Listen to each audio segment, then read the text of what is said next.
Ebersol, Delegate Eric Ebersol, on behalf of myself and Chairman Senator Guy Gazzoni, we welcome you this evening. We are going to go around the table and have each of the other members of the delegation introduce themselves. We'll start over here on my left. Thank you. Bob Flanagan, District 9B, that's Ellicott City. Trent Kittleman, 9A. Clarence Lamb, District 12. Shane Pendergrass, District 13. Senator Guy Gazzoni, District 13. Warren Miller, State Delegate, District 9A. Ed Casemeyer, State Senate, District 12. Vanessa Atterbury, State Delegate, District 13. Frank Turner, District 13. Terry Hill, District 12. Also, if you are a person who wants to testify on several bills tonight, but you don't want to stay till midnight, when your time comes to testify on your first bill, we will give you 5 minutes if you will testify on all the bills that you want to testify on, so that you don't have to keep coming back. If you like testifying a lot and want to come up for 3 months for each one, that 3 minutes for each one, that's certainly your prerogative. But next we have Councilman Calvin Ball. Good evening and thank you, colleagues. I have several bills and I'm going to try to employ the 5-minute rule. I'm going to start with Bill 218. I'm done. Okay. I'm going to start with Bill 218, which I strongly support. The Board of Directors of the Ellicott City Historic District Partnership Incorporated have been excellent partners in not only working to help Ellicott City come back, but also become the economic redevelopment driver that it has the potential to be. The Fund for Art in Ellicott City has already received donations of $25,000, and those dollars will help in developing and implementing an arts master plan. The ultimate goal is to put our Ellicott City, our old Ellicott City, on the map as a cultural landmark and seek designation as an arts and entertainment district.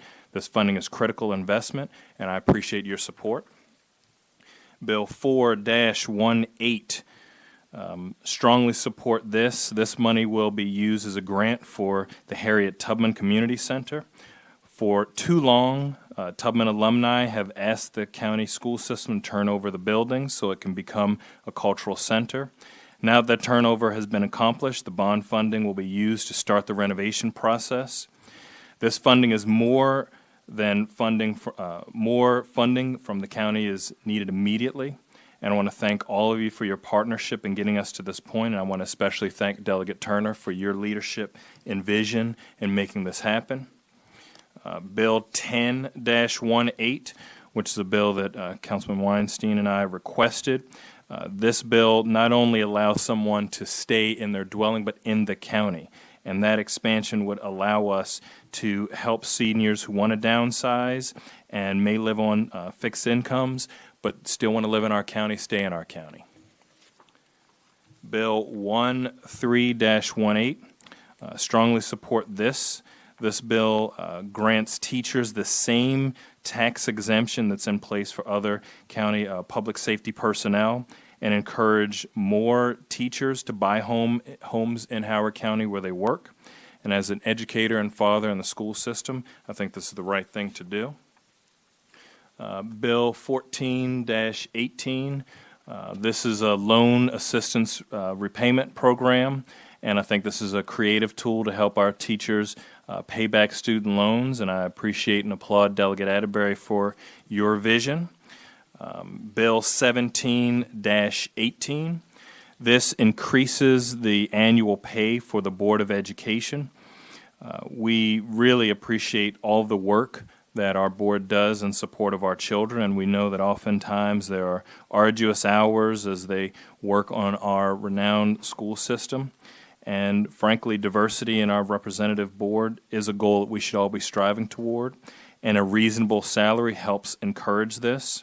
The amount, I think, are a starting point for consideration, and I think as you go through your process of looking at the hours spent from board members and what happens in other jurisdictions, that you'll come to a very wise recourse. But in any event, I think that they definitely should have a higher compensation package. And I had one more. Bill 12-18. I'd like to testify in support of this bill with amendments. This bill would allow the county to increase up to a set cap of school facilities for a surcharge of residential new construction. This bill would allow the county to increase the surcharge and ensure that those places that have a demonstrated need for new or expanded facilities increase the school capacity. Our children should expect and our citizens demand adequate investment in our infrastructure, and that isn't borne unfairly on the citizens for their tax dollars. Everyone, including developers, should be paying their fair share for public facilities, including our school construction. We need the authority as the council to do so. Therefore, I support the general intent of this bill. However, I ask that you look at the real costs to build a school. I ask that when evaluating how much the surcharge should be increased, the real impacts of new construction on our school system be considered.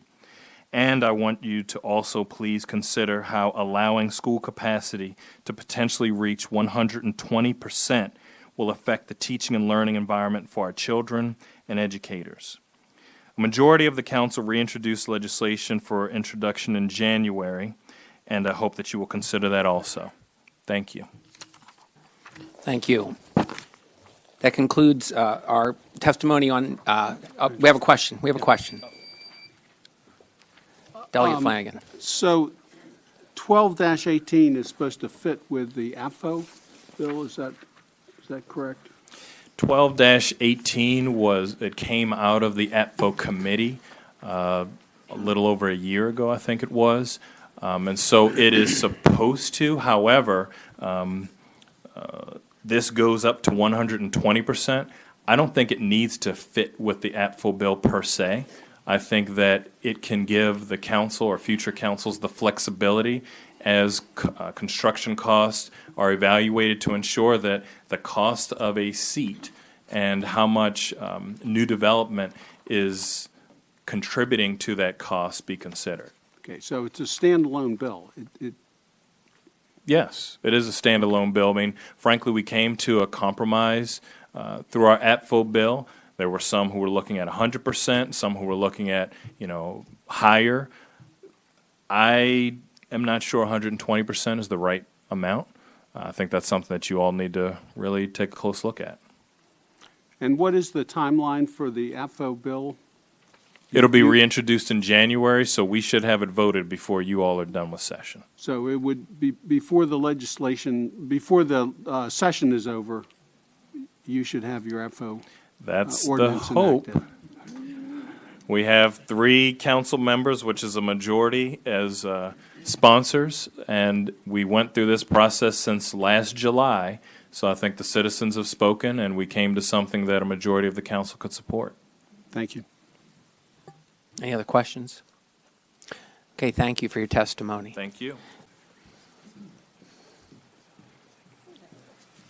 Good evening. Good evening. Okay, well, I have a couple of bills that I'm going to testify on, so I'm just letting you know right up front. So you want to go 5? Let's try it. All right, here we go. All right, so the first is Howard County Bill 10, the tax credit for elderly individuals. I think you've probably already heard from my colleagues on that, but currently the aging in place tax credit is forfeited when you sell your home. And even if you move to a smaller home in the county, and I think it makes sense to expand it if you stay in the county. The second one is 12. That's the school facilities surcharge. And while I think we should be looking at increasing that surcharge, I'm concerned about this legislation because it would allow developers to build up much higher than the 100%. In fact, it, as drafted, says 120%. And I just don't see any justification ever for allowing schools to be at 120%. So there's a couple things I wanted to note about this, the bill, that I think you should know. First, and you probably already know this, but the way we passed the bill, which we'll have to vote on again, as you know, doesn't really match this legislation. So it will, if you're going to move forward with it, we'll need to adjust it in some way. And I think really what you need to do is reject it if it's going to stay that way. The second is that the compromise the council struck, and I know that sort of came up earlier, did not include a buy-up provision. There was a compromise. It was 105 for elementary school, 110 for middle school, 115 for high school, and that did not include any compromise on the buy-up, allowing folks to buy up to 120%. I can't imagine an elementary school at 120%. It just doesn't make sense to me. The other thing is that there was some concern about how many schools this closes, and I just want to remind you of a couple things. One is this includes a 2-year delay. None of this is going to go into effect for 2 years, so that gives the school system time to respond to that, to either to redistrict or to expand current schools or start planning towards the expansion of current schools or new schools. And also, we exempted out some projects as we did this, so it's not a straight, just a change, just that 5, 10, and 15%. The next bill is 18, and that is the collection and sharing of de-identified student data. I generally support the idea of collecting de-identified student data for public health programs. You really can't improve what you don't measure. And so that legislation requires the health department and the school system to work out what data should be collected and shared to improve the health of our children. And in fact, some of that data was collected up until recently, like BMI and weight. However, I have concerns about the methodology that was being used. And some of this, I think, stemmed from concerns that were expressed to the school board about how that data was being collected and the impact it was having on the mental health of adolescents, especially females. So, for example, they were weighing folks where other kids, while they weren't announcing it or sharing it, other kids could see as they were weighing it. It was causing, I think, some distress, at least for some adolescents I know, and some that I might be related to. I just think it makes sense to get the school system and the health department together, but I think if you do that, you have to make sure that you are working to protect the privacy, not just after the data is collected, but also while it's being collected. So the next one I have is 19. I'm just getting there. 19, thanks to Delegate Hill for introducing this legislation. It would create a marketplace license, which would allow multiple entities to serve alcohol under one roof. It's akin to Mount Vernon Marketplace in Baltimore, and if you haven't been there, you should go. It's kind of fun.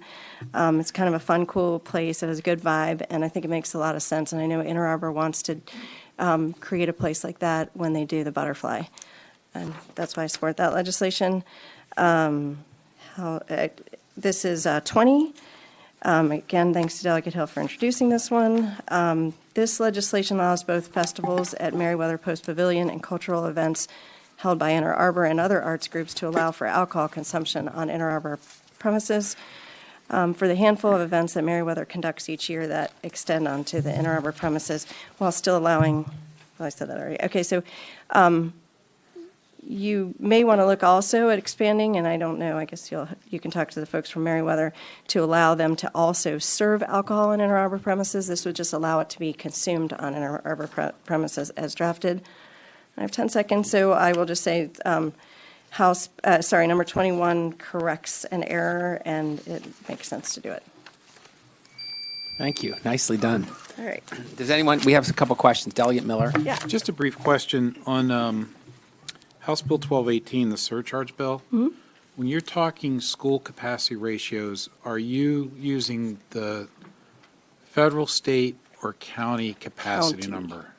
Do you know offhand? County. I believe County? that's county. Okay. It's been a few weeks since we looked at this so thoroughly. Because they're all but- different, and I'm not sure what the bill uses. Yeah, as criteria. I believe they're using the county, the school systems here, but Okay. we use their numbers. Okay, thank you. Delegate Flanagan? Yeah, I'm a little confused by your testimony on 1218. You referenced to things that could be done in 2 years by the school system to alleviate overcrowding. Are you referring primarily to construction of new facilities within 2 years? You or- can't, there's no way you can construct right, a you facility. There's can't. no way.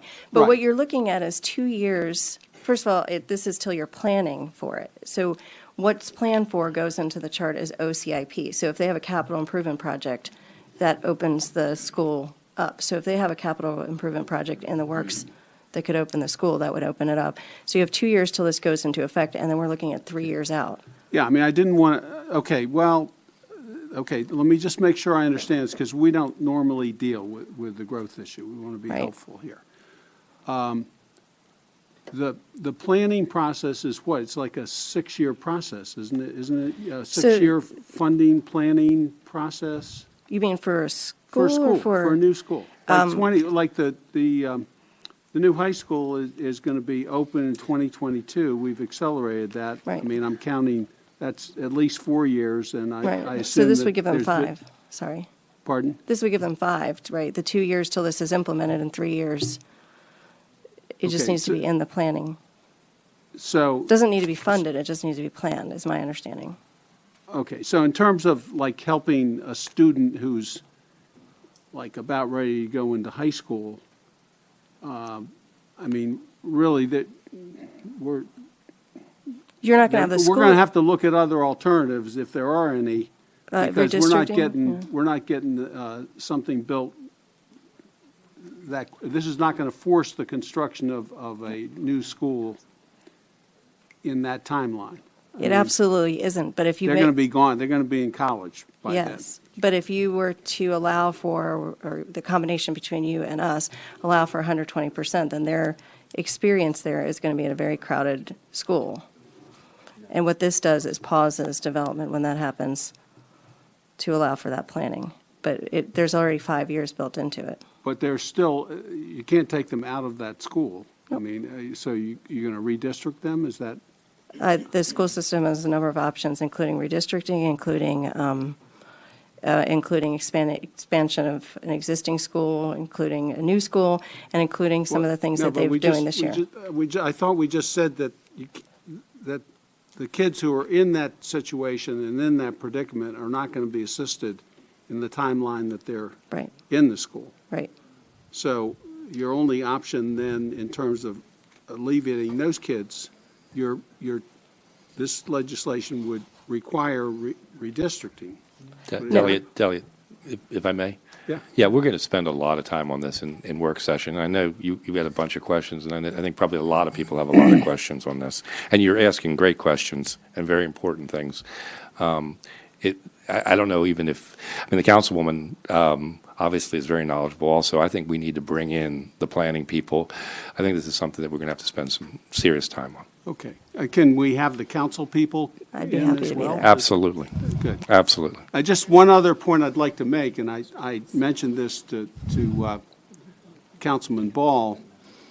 He said you'd get the Apfo enacted prior to the end of the session. We actually would need it, in order to fit it in, we'd need a little lead time, because Yeah, we it's, can't, if you passed it like the week the session was over, Right. we wouldn't be able to get it through the Right. legislature. Of course. So to clarify, it has been filed. It'll be introduced in the beginning of January. The plan is to vote it the first session, the first Monday in February. But certainly we should keep in mind that you have your schedule that is Thank you. very set. Thank you very much. And we have one more question from Delegate Pendergrass. It's please. not so much about the nuts and bolts of the bill, it's about trying to understand something that you said. The same bill? What? This is bill. 12, okay. Yeah. It's that you're not comfortable with this bill the way it's written, the nuts and bolts that are in it. What you're saying is that the council is passing or approved of something that was different than this bill. Right. But because of timing, this bill doesn't look like what you guys agreed to. Right. So I'm assuming what you're saying is that if it looked like what you agreed to, then the council would be supportive of the bill because a majority of the council voted for the revised bill. Right, so the bill that we voted for did not include a buy-up. So it doesn't match what we voted for at all because there was no buy-up. If we took what you voted for and substituted the nuts and bolts of what you voted for into this, is that what you would want? No. No, because what we did is set the capacity, utilization capacity at 105, 110, 115, without Right. the intent to allow for it to be But that's purchased. the nuts and bolts we'd be substituting. Okay, I don't understand. Yeah, like I said, we really are going to spend some time on this because it's And I'm happy to it's answer any complicated, questions offline if you would like. and we need to work through it all. Okay, thank you. I thought that was a simple question. I don't think there are going to be any simple ones on this issue. Maybe it was, that I just, And we started to Didn't get down to answer the that. weeds a little bit on that one. I think, are there any other questions? All right, and what's your name again, sir? I'm sorry. And so we did pivot a little bit to 12, but actually that completes the testimony that was originally scheduled for 10. And now I come to Howard County Bill 12. And first up, we have Diane McCullis. Michaelis, sorry. Actually, put Carl on. Carl. I'm sorry, I didn't see it farther It's down. not on this administration bill. Okay, Carl, if we could call Carl DiLorenzo first. Yeah, this bill was requested by the administration, so we'll allow administration's representative to introduce the bill. All right, good evening, members of the delegation. Testimony for Howard County 12-18 is coming around for you. My name is Carl DiLorenzo, Policy Director for Howard County Executive Kittleman. I also staffed the Adequate Public Facilities Task Force, which is where this bill originated. So to give a little background, the task force comprised of citizens in the community met over the course of 2015 and 2016 and developed a series of recommendations pertinent to the APFO in Howard County, which is Howard County's growth management law. One of its principal recommendations was an adjustment to the capacity utilization rate and the public school facility surcharge. The capacity utilization rate is the ratio between the enrollment of a school and the capacity of that school. The public school facility surcharge is an impact fee that Howard County imposes on new development. That fee is only however, in county government, Howard County does not have the authority to adjust that fee other than altering it for inflation on a yearly basis. The task force, in its recommendation, voted unanimously to lower the capacity utilization of schools from 115% to 110%, and then couple that reduction in capacity utilization with an increase of the public school facility surcharge, doubling it to 115% and tripling it to 120% at the developer's choice, at the developer's option. The purpose for coming to you with this bill is to satisfy the recommendation that would allow the county to double and triple the surcharge in conjunction with a capacity utilization. We are not coming to you, the administration is not coming to the state to alter the capacity number. That's a figure that the county council, that the county sets. We are coming to you for the authority to adjust the school facility surcharge. The bill purposely was written very specifically to tie to the recommendation made by the task force. So you'll see in the language of the bill that we acknowledge that the capacity utilization rate would be lowered to 110. The county could double the surcharge if a capacity utilization of a school is up to 115% and triple it if it's up to 120%.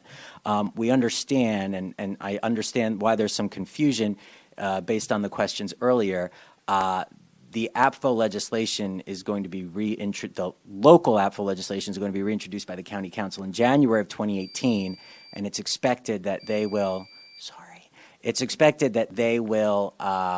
set different capacity utilization rates than what we have included in the state enabling legislation.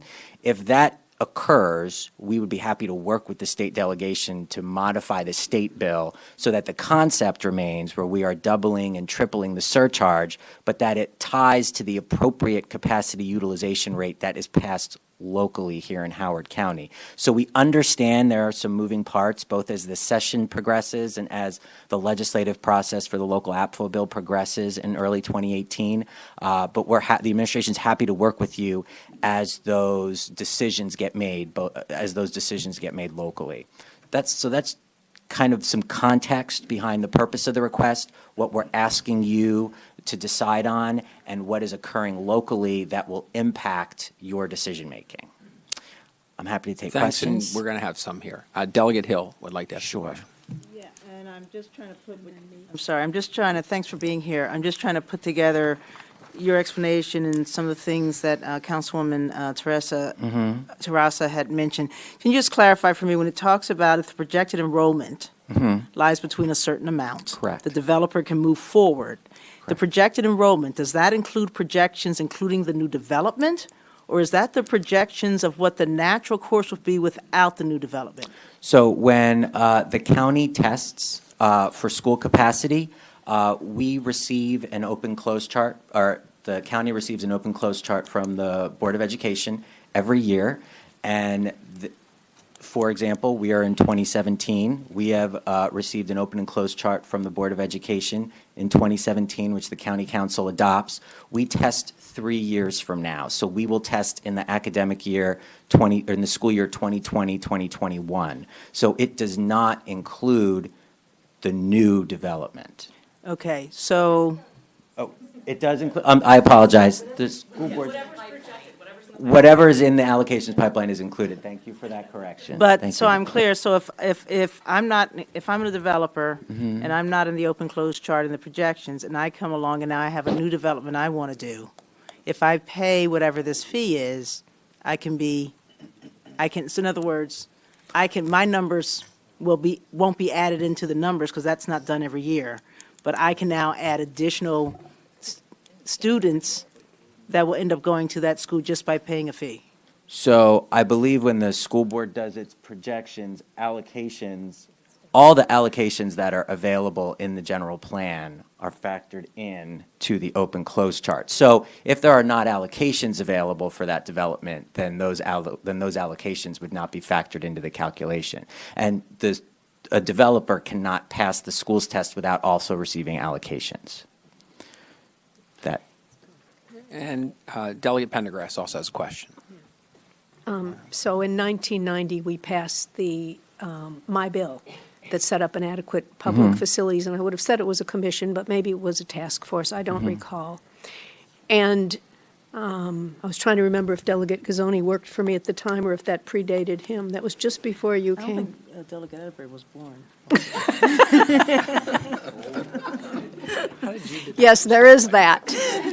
But there was a very specific makeup to the Yes. commission. Yes. And I'm wondering if the makeup is the same, because it was not naming people, it was naming categories. So at this time around, this was an entirely citizen-led board. There were no government voting Could officials you who were just voting members. provide to us in writing at some point by the beginning of session what the old makeup was intended to be, because it was very delicately balanced? Yes. And what the new makeup Yes. is in terms of categories, not the names of the people, but the Yes. categories that they filled, so we understand how the balance works and how it relates to the carefully crafted job that we did that worked for so many years, not perfectly, but way better than not having it. I can provide you that. It's also in the task force's report, and just generally, there was a 23-member task force. 5 members were appointed by the county council, 1 from each county council district.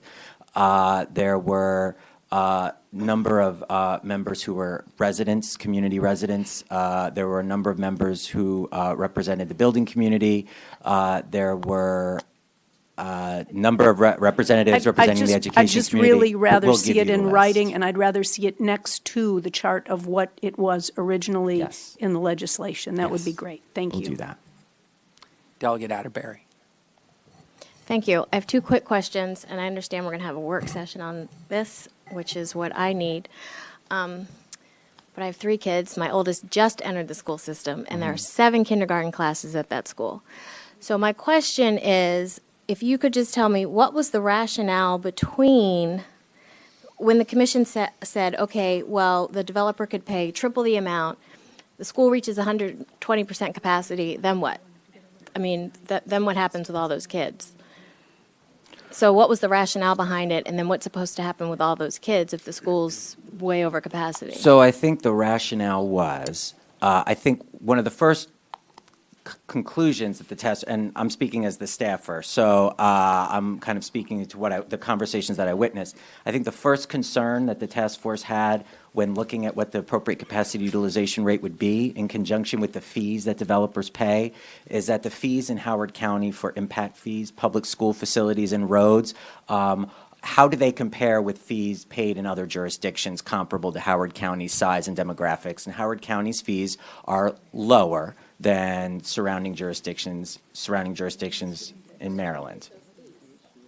So it was the task force negotiated and elected to lower the capacity in conjunction with an increase in fees.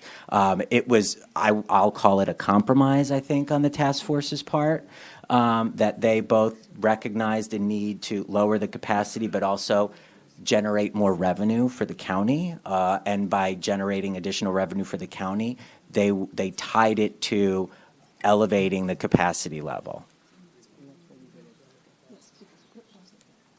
So I call it, kind of in summary, a compromise made by the task force. Okay. Any other questions? Yeah. Delegate Flanagan. Okay, so just a request for information, okay? First of all, am I correct in assuming that the group that worked on this developed an understanding of what has caused the growth and where it is and where, obviously, where the overcrowding is? Certainly. So we spent, I'd say, the task force met over the course of about 10 months. The task force spent the first 2, maybe 3 months really getting an education session on what APFO is, what growth management means. We don't have 2 to 3 months. So I what are we going to understand. do? I understand. So when we went before the You know, county council. what we are going to do is we're going to devote a whole session to this.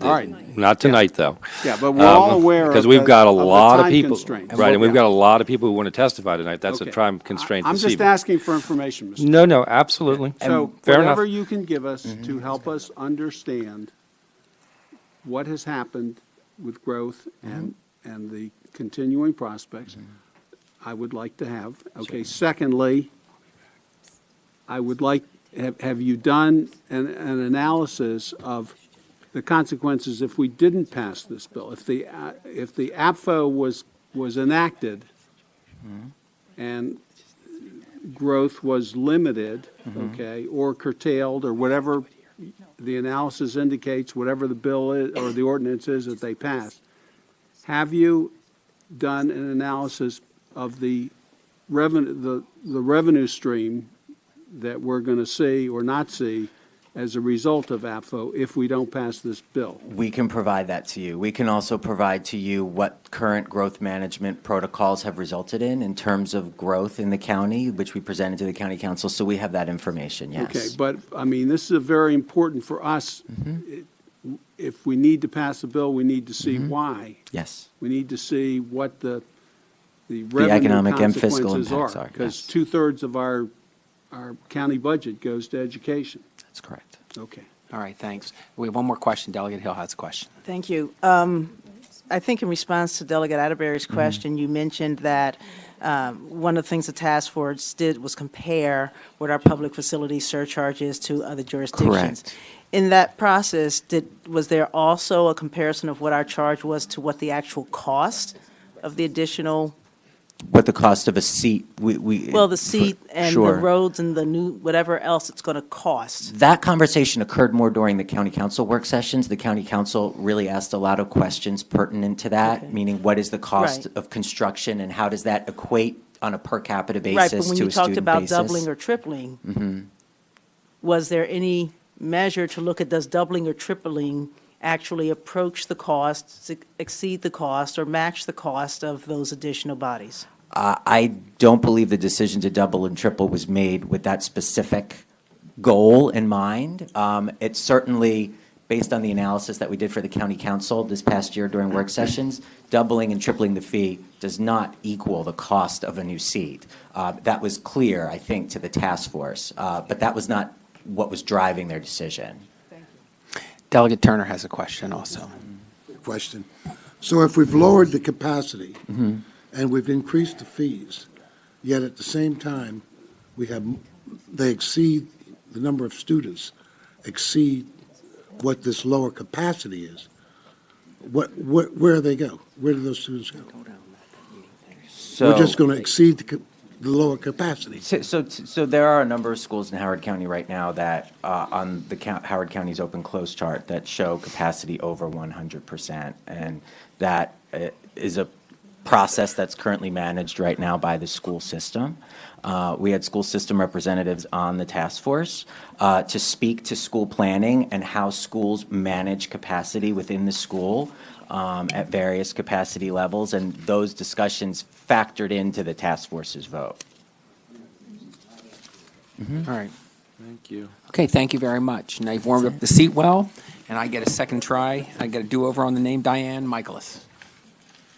Well, I'm not sure I want to be here. Good evening, and I'm going to deviate quite a bit from what I had prepared, so I will email it if I'm able to remember what I say. Just a couple of things, and I don't know if you've, I introduce myself first. For those of you who don't know me, I'm Diane Michaelis. I've been a resident of Howard County for 35 years. I served on the Board of Education from 2004 to 2008, both as chairman and vice chairman and a member, and dealt with a lot of growth issues at that point in time. In the spring of 2005, the county executive asked me to chair the Adequate Public Facilities Task Force to review the Adequate Public Facilities Ordinance, and I agreed. Didn't know the commitment it was going to be. We had 22 people on with varying backgrounds, perspectives, et cetera. Reaching any kind of agreement was a big challenge, and you'll hear a little bit more about that, and you'll hear more about the composition of the committee, too. We voted on 80 different motions, and I just want to use this as an illustration. This is about an 8-page chart. The colors on the right are categories. We took all of our 80 different topics and categorized them: administration, fiscal, various things like that. That was the action that was taken, et cetera. So this took a long time, and we really did talk about them thoroughly. The biggest one to come out of it was this compromise motion, if you want to call it that. We realized that our recommendation was then taken by the administration, and some things changed about it, then gone to the county council, and a lot more things changed about it. So I'm not here to recommend any specific details, but rather the concept. You talked about growth and where it's coming from, and I've been in the county a long time, and it used to be all from new development. Well, the statistics we're given now is new development is producing about 42% of the growth in students. 58% is coming from resales or within the county, 58%. But we do have developers who are willing to pay more. Senator Gazzoni and Mary Kay Sigety over there, and you were on the county council, Mary Kay and I were on the board at the same time, had many discussions about establishing a sustainable revenue stream for capital improvements to the school system. We don't have that.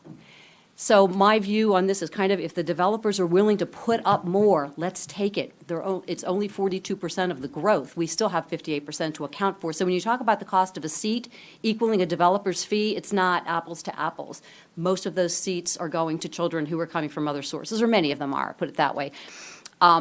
The other thing I wanted to mention, you were asking about projections, and this is not the current one, but you want to get a hold of something called the feasibility study, and it looks different. This is 2014, but the projections in this 2014 document go out to 2025, 2026.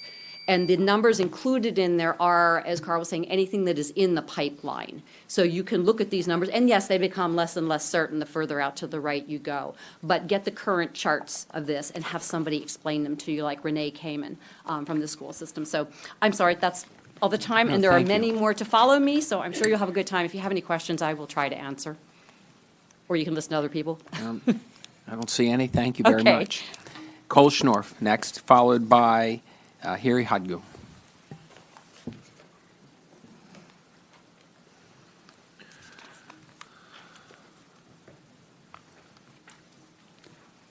Good evening, Senator Gazzoni and Delegate Ebersol and members of the delegation. I'm here testifying tonight in my capacity as the Vice Chair of the Adequate Public Facilities Review Task Force. First, I'd like to elaborate a little bit more on the makeup of the task force. The task force consisted of 22 voting members and 2 non-voting staff members. The voting members included one person appointed by each county council member. It included a school board member, a past school board member, a school principal, a teacher, a representative of the PTA, 4 residential developers, a commercial developer, a realtor, and representatives of many community and citizens groups. I attached the task force roster to my written testimony, so Shane, that Delegate Pendergrass, that would answer your question about at least the current task force, but it does differ significantly from the original task force, which is much more weighted to professional staff members, whereas this is was all citizens. But you were around the first time, I think. Yes, I wasn't on that task force. I was an active observer, and I was a member of the first review task force about 15 years ago. This task force did decide in an early meeting that it would require 2/3 vote of the members in order to pass a motion to include in the recommendations, so that it was a true consensus and not just a slim majority of people voting for it. Needless to say, with the makeup we had, it took a lot of consensus, a lot of debate, and a lot of give and take to reach any motions that made it into our recommendations. And the recommendation that is included in this enabling legislation is really only one part of what was a 5-part motion that included a lot of give and take. The 2 major components of it were lowering the capacity test that's now 115 to 110, and then allowing for an extra payment of a double fee to go back to 115 and triple to 120. The original task force back in the 1990s set the levels at 120. So the 120 was lowered to 115 10 or 15 years ago, and now this would be lowering it to 110, the task force recommendation. We thought this was a good compromise because it both lowered the capacity test, but allowed developers to proceed by paying extra money, which helps solve the funding problem, as Diane mentioned, creating a source of funding to allow new school construction. So this legislation is necessary to prevent a moratorium from going into place on residential construction. I should have included this with my written testimony, but this is a map of the county. This is what the county council passed. It was later invalidated and will be looked at again in December. The small white areas are all that's open for new construction with what they passed if this enabling legislation doesn't go into effect to allow development with higher fees. So it really is effectively a moratorium, and you'll hear from others why that's not good for the county. And the Economic Development Authority is, I believe, going to do a study that talks about what the impact of that would be. And I would just say, in terms of, this is enabling legislation, so I would recommend that you approve it so that the county council then can actually decide, because they've spent a lot of time studying this issue and decide if it should actually be enacted. And one perhaps tweak to this, because of the issue of putting in 110 and 115, and that may not be what the county council ultimately passes, is perhaps to write it where an increment of 5% above whatever does ultimately pass would be double, and the next increment of 5% would be tripled, so that if it's 105 or 110 that passes, that increment of 5% would just apply to whatever it becomes. Now, I'm not a lawyer or a bill writer, so I don't know if that would work, but it is an idea because I think the timing could get difficult if, if this gets bogged down in the county council again, or, to get it all the way through the council, approved by the county executive in time for you to have that to actually vote on a bill. Thank you. You're welcome. Any questions? Thanks for your testimony. You're welcome. Harry Huggo, followed by Greg Fitchett.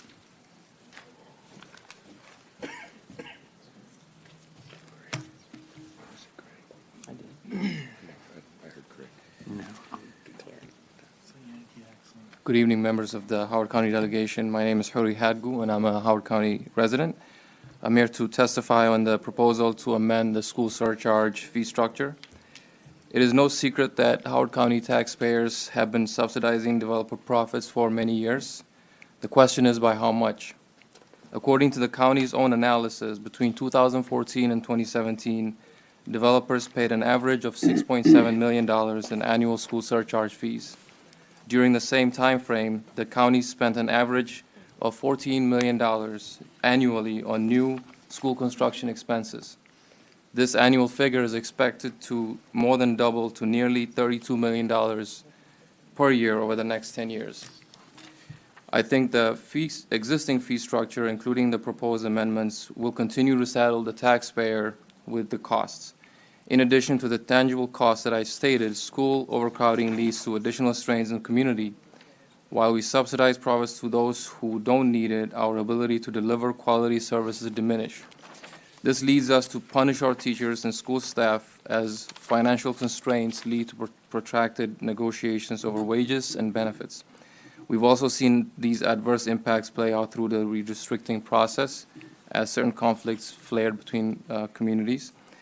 I have personally heard people blame undocumented immigrants for overcrowding. So clearly, this is not sustainable. One of the main reasons for this problem is that the current school surcharge fees are not market-based. The fees cannot remain fixed.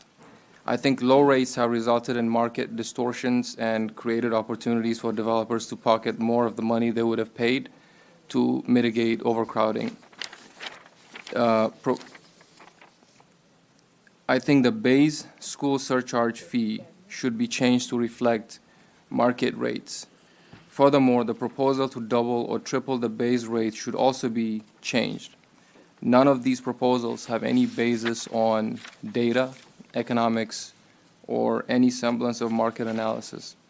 As shown in the attached handout, the school surcharge fee for a 2,000 square foot home in Howard County is around $2,500. 3 times this amount is $7,500, which is significantly less than the per student cost to build an average school, which is almost $65,000. I'm just going to go fast forward and urge you to revise drastically the proposed fee structure. Thank you. Thank you very much. Next, we have Greg Fitchett, followed by Jeff Agnor.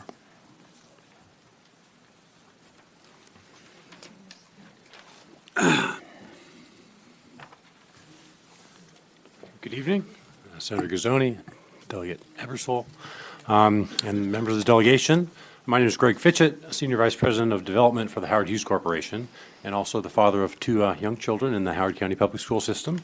So I have an interest there as well. The Howard Hughes Corporation and Howard Research and Development, or HRD, support the bill 1218 with the modifications I think that were discussed by the administration and by the task force as well. This really, I'm coming at it really from a perspective of the community's economic health and sustainability.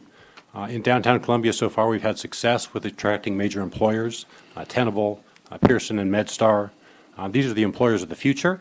And in order to keep attracting those sort of employers, Howard County has to be able to continue to update and expand our extraordinarily good public school facilities.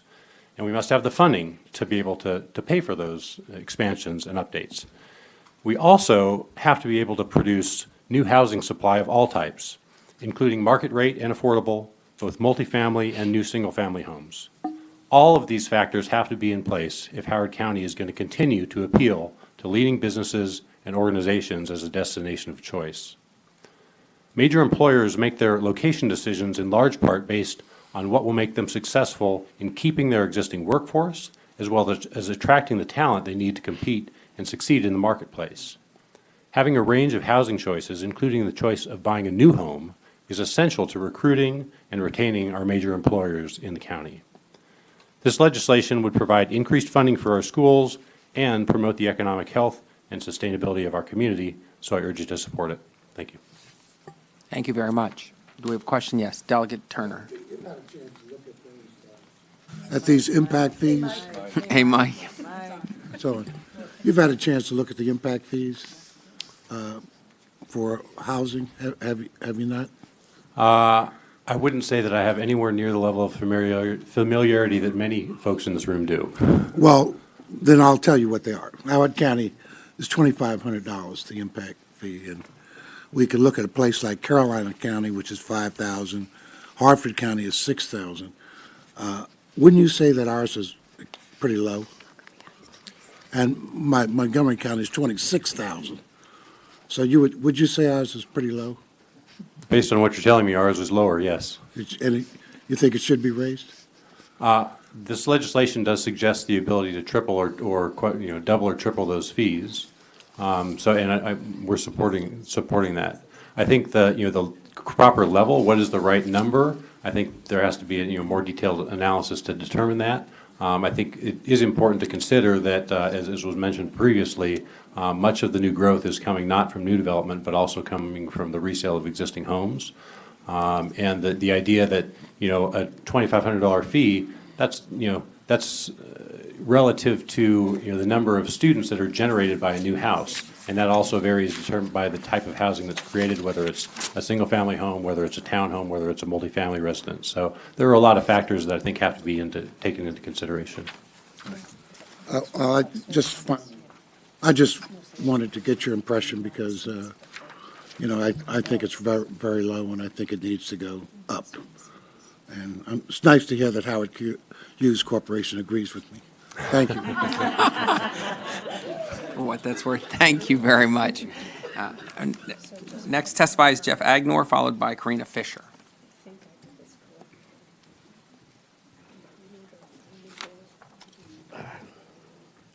Good evening. Chair Gazone, Ebersol, and members of the Howard County Delegation. My name is Jeff Agnor, and I'm here tonight in my capacity as Chair of the Board of the Howard County Chamber of Commerce. I'm testifying on behalf of the Chamber in support of Bill 1218. After meeting for well over a year, the Apfo Task Force submitted their recommendations to County Executive Kittleman, who subsequently introduced Council Bill 61. The Howard County Chamber testified at that time in support of the recommendations as presented by Apfo. It is likely, of course, as you know, that the County Council will pass legislation early next year, which would effectively create a moratorium on new home construction in much of Howard County. The Chamber is concerned that this moratorium will have a negative impact on Howard County business and the local economy for years to come. As Cole Schnorf just testified, this proposed legislation is necessary to prevent a moratorium from going into place. The moratorium would send the wrong message. It would discourage businesses from relocating here or remaining here in Howard County. Employers have an interest in ensuring their employees find a home close to work. If employees have limited affordable housing options, employers will be less likely to locate their businesses here. If the capacity tests are too strict and large parts of the county are closed to new residential development, housing prices would rise and the already limited supply of affordable housing would be further diminished.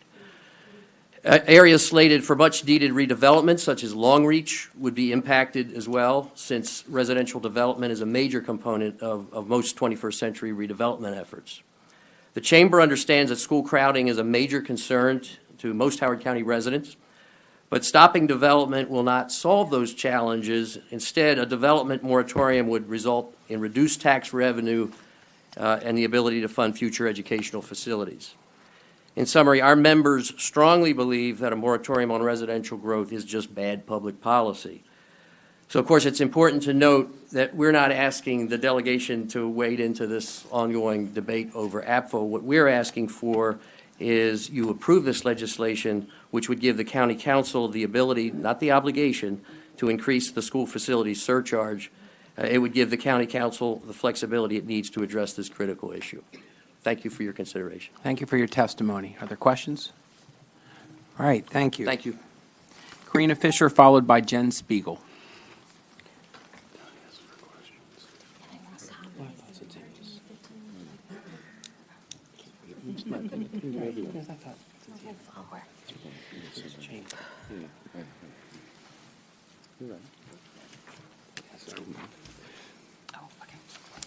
My name is Karina Fisher, and I did prepare a testimony, but I'm kind of go from that a little bit because I do want to address some issues that were brought up specifically by you, the delegation. With Delegate Gazzoni, you mentioned that our county council would be involved in the work sessions with you for Bill 1218. I would ask that you extend that invitation to our school board and also make sure that the work sessions are available to either be viewed or participated in by the community. They're always open to the public. Very good to hear. Delegate Flanagan, you asked Councilman Ball what the time frame was for the Apfo bill to be voted on, and he said it was his hope that it gets done. I want to go on record as the community that we are not hoping that it gets done, that we see this as an ethical obligation for them to do that. The time expired on the bill. They voted on it. We expect them to have integrity and maintain the tact of which they voted it for. So I wanted to clarify what the community's expectation of that was. It's not a hope. We expect them to keep it intact as they did vote it. One thing that Cole Schnorf, the vice president of the task force, suggested was buy-ups. And he suggested that if the Apfo levels stay intact as they were voted on November 6th, that we take those new thresholds, 105 for elementary, 110 for middle, 115 for high school, and bump them up to thresholds with this double and triple fee. I will make this clear, the community fought very hard. This yellow shirt represents thousands of people. The group that I belong to, Mobilized Hoco Schools, we have over 2,000 community members and relationships to many other advocacy groups. These thresholds, if you want to put them in, to be clear, if you want to put in a threshold for elementary, maybe put that at 100. They can buy up to 105. For middle schools, put it in at 100, 105. They can buy up to 110. For high schools, same concept. To the testimony with Diane, her point was if the developers are willing to pay double and triple the fees, take it. I agree, but not at the level to overcrowd our schools.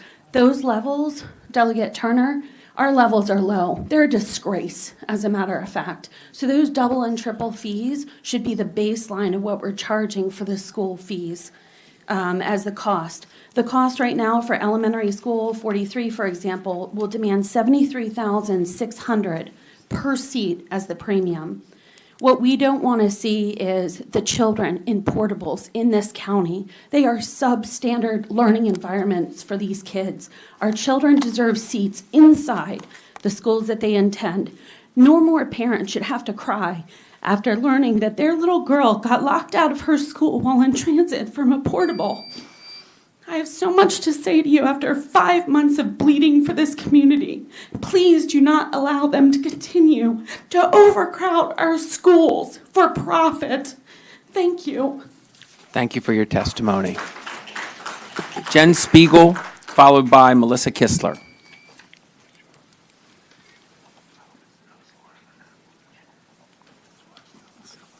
Another yellow shirt parent. Okay.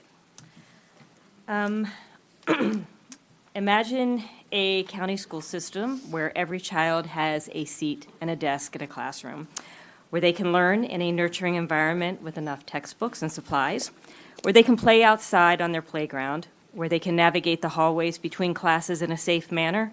This is not a utopia. This is an achievable goal, and it's not what we currently have in Howard County. The solution to overcrowded schools is not more housing developments or more portable classrooms. The key is in controlling the amount of allowable development to ensure our schools operate and function at safe capacity levels. I am testifying today to ask you to grant our local government the ability to allow increases in school surcharges and excise fees. Circumstances change over time, and we want our local government to be able to react to those changes and avoid being held up from making proactive and timely adjustments. This would be a commendable decision that Howard County voters would appreciate. Additionally, we expect our county council and our county executive to not make any changes to County Bill 61 that was voted on in the November 6th County Council meeting. We also do not want to allow developers the option to buy up out of a closed school district. They must not be allowed to continue development in overcrowded school districts. We, the Yellow Shirt Brigade, represent close to 2,000 members of the Facebook group Mobilize Hoco Schools. There are also 3,000 members, plus a long waiting list of the Facebook group Hoco School Interest, who are following this issue very closely. We are aligned with the PTA Council of Howard County and the Board of Education. We represent a large group of registered voters who are prepared to make this an election year issue. We are done hearing of classrooms so crowded that students have to sit on the floor. We are done hearing of hallways so crowded that kids have to go outside to get to their next class, resulting in being late. We are done hearing about school buses so crowded that kids are 3 to a seat or are sitting on the floor. We are done hearing about school activities being canceled because there are too many portable classrooms taking up too much space on school grounds to hold a Halloween costume parade. And we are done hearing about portable classrooms without temperature control or bathroom access. We must act now so our county continues to be a desirable place to live with strong public schools. We are Howard County, a top-ranked, highly regarded school system with a nationwide reputation. Investment in our public schools is never the wrong thing to do. We can and must do better by our children. Thank you. Thank you for your testimony. Melissa Kistler, followed by Kara Steeb.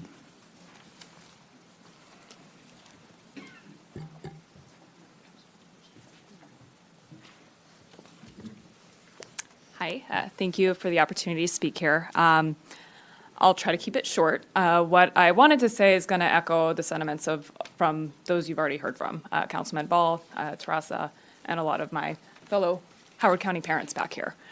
In the last 5 to 6 months, I've gotten to know a lot about how our county council works, about APFO, school redistricting.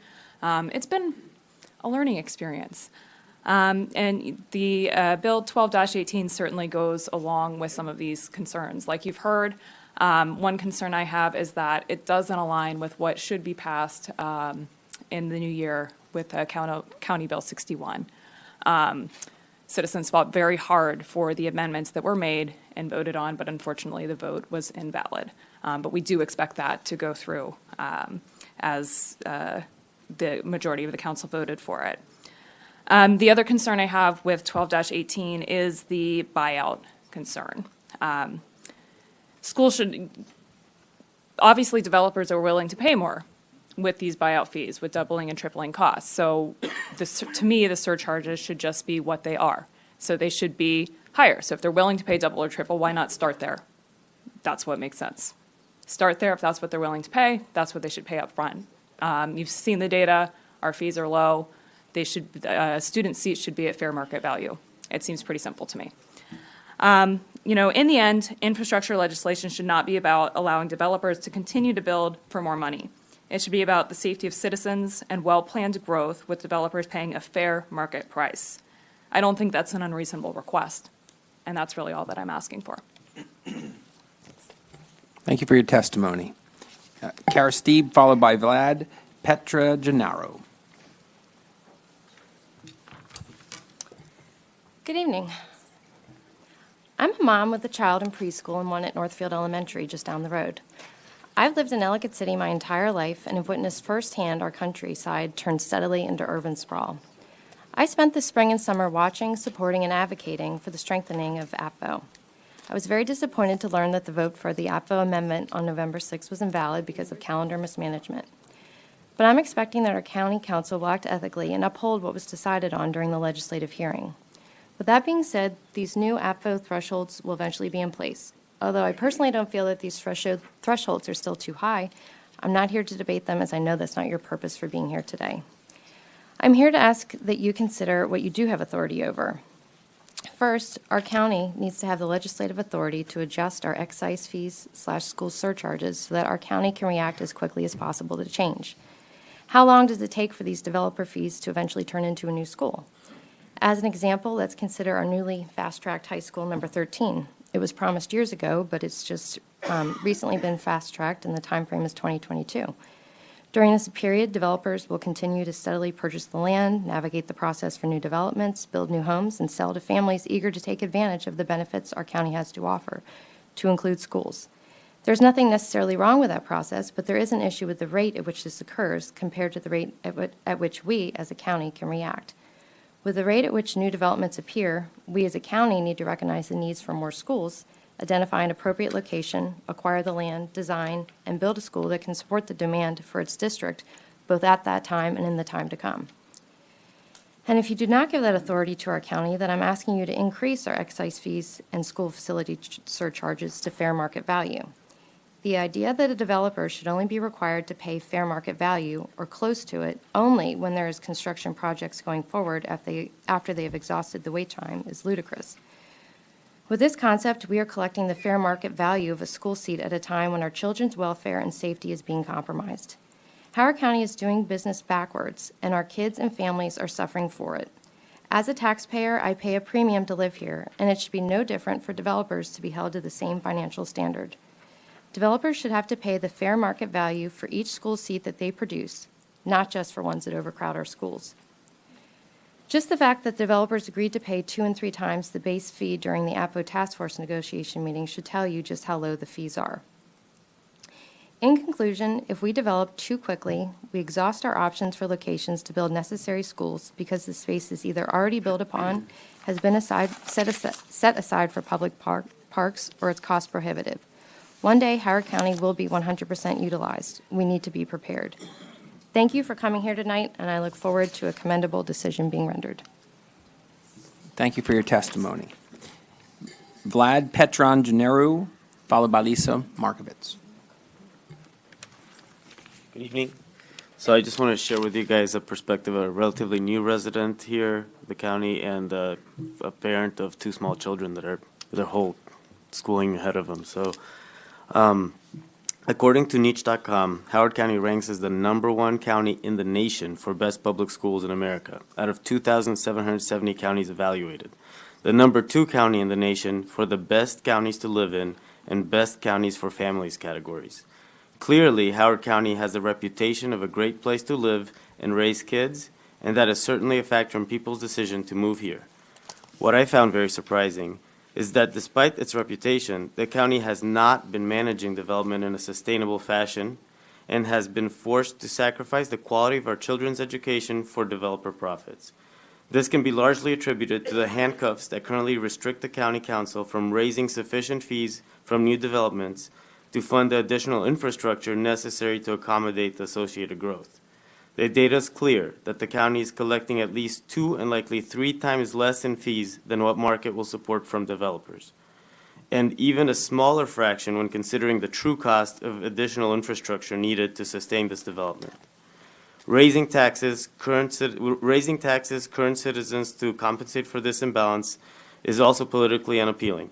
So our children are stuck with the consequences of overcrowded classrooms or having to be bused miles away to emptier schools. This is a very short-sighted way to govern, and not only does it place an undue burden on our children, but it also puts our stellar reputation in public education at grave risk. We must make an immediate course correction and return the power of local governments and taxation to local government. If this is not feasible, the ceiling for taxation and fees on new development should be set to, at a minimum, match what Montgomery County is doing today, and not to be tied to any buy-up or any other contingencies. Everybody should be paying the same as they do in other counties. This shouldn't be some, again, contingent thing. And again, I'd just like to finish by asking to give the ability for the county to self-govern and finally address this reactionary development policies that we've had in place where we're always playing catch-up. A little break in some of the county where we're doing targeted development in the areas that do have space, I think can benefit the county. And I think, again, making sure that we have the fees in place to support sustainable growth moving forward would be huge, I think, even from a development perspective, because the infrastructure is there to now support what you need to do moving forward. So, thank you. Thank you for your testimony. Lisa Markovitz, followed by Bruce Harvey. Good evening. Hello. I'm going to go off script, so you may want to just look at page 2. I sat on the Apfo Task Force. It was a very long and challenging process. I'm proud of the work that was accomplished. I think there's some confusion about this bill, Bill 12. And there must be, because I'm agreeing with developers to support this bill, so there's obviously some confusion. I want to explain where I'm coming from here. The original Bill 12 was proposed to match with what was expected, that the task force recommended to do a certain piece in the local legislation. that piece was not done in the local legislation. So I can read that Bill 12 does not have in it the ability to open closed portions, but it's talking about increasing the fees for those closed portions. That loop would be tied up, it would be closed in local legislation saying, okay, you're going to let us increase the fees here and here. Now we're going to allow somebody to do something if they pay those. Meaning taking 110 to 115 that's closed and opening it if you pay 2 times the fee. Taking 115 to 120, which is closed, and opening it if you pay 3 times the fee. This bill, 12, does not do that. This bill increases the fees if at permit level, that's where it says in there, when you get your permit, if you're at 110, 115, that's your region you're working in, you're going to pay 2 times the fee. And if you get your permit and your region is 115 to 120, you're going to pay 3 times your fee. We don't know what the local council is going to do. They have not done that so far. They may or may not do it going forward. This bill should stand alone so that it doesn't have to get coincided with something else that's going to happen down the road.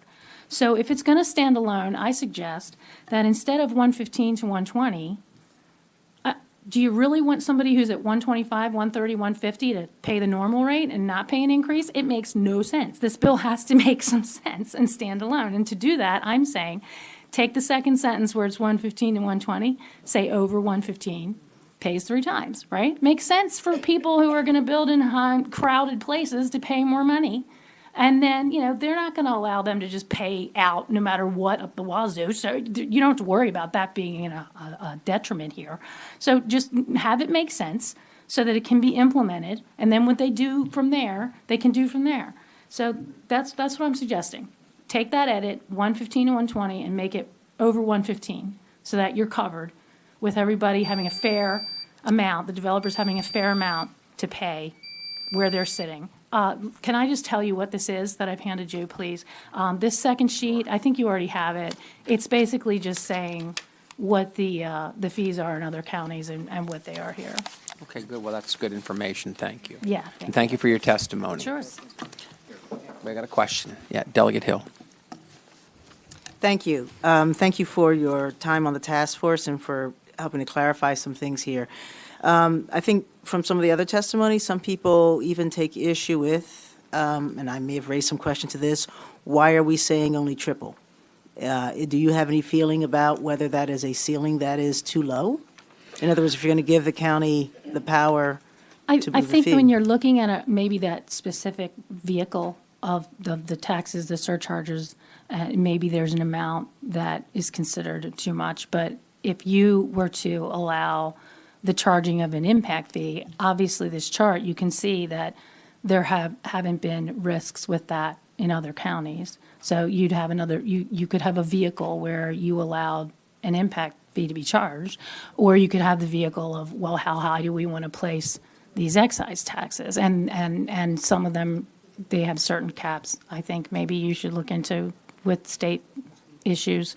So it really depends on what vehicle you use, what your limit is going to be. And obviously, bringing up impact fees in the task force was kind of a non-starter. One last thing I want to say real quick, if you don't mind. I'm confused about why this would be a moratorium, the local bill, because please keep in mind and understand in your work session that all of the school halt, when a school is closed, the halt is 4 years max. Then it doesn't matter how crowded it is at the end.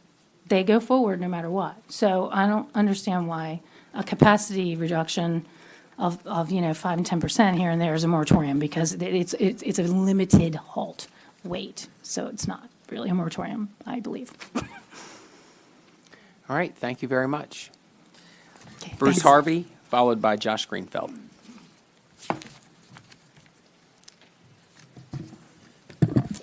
Good evening. My name is Bruce Harvey. I reside at 7792 Elmwood Road, Fulton, Maryland. Also owner and president of Williamsburg Homes. So I've been a Howard County resident since 1978. I was a member of the task force So I'm testifying in favor of this Hoco 1218. A couple things that I'm going to want to clarify that have been stated are, yes, the school fee can be, the school fee is $1.29 per square foot. That's the school facilities charge, so it does vary based upon the size of the home.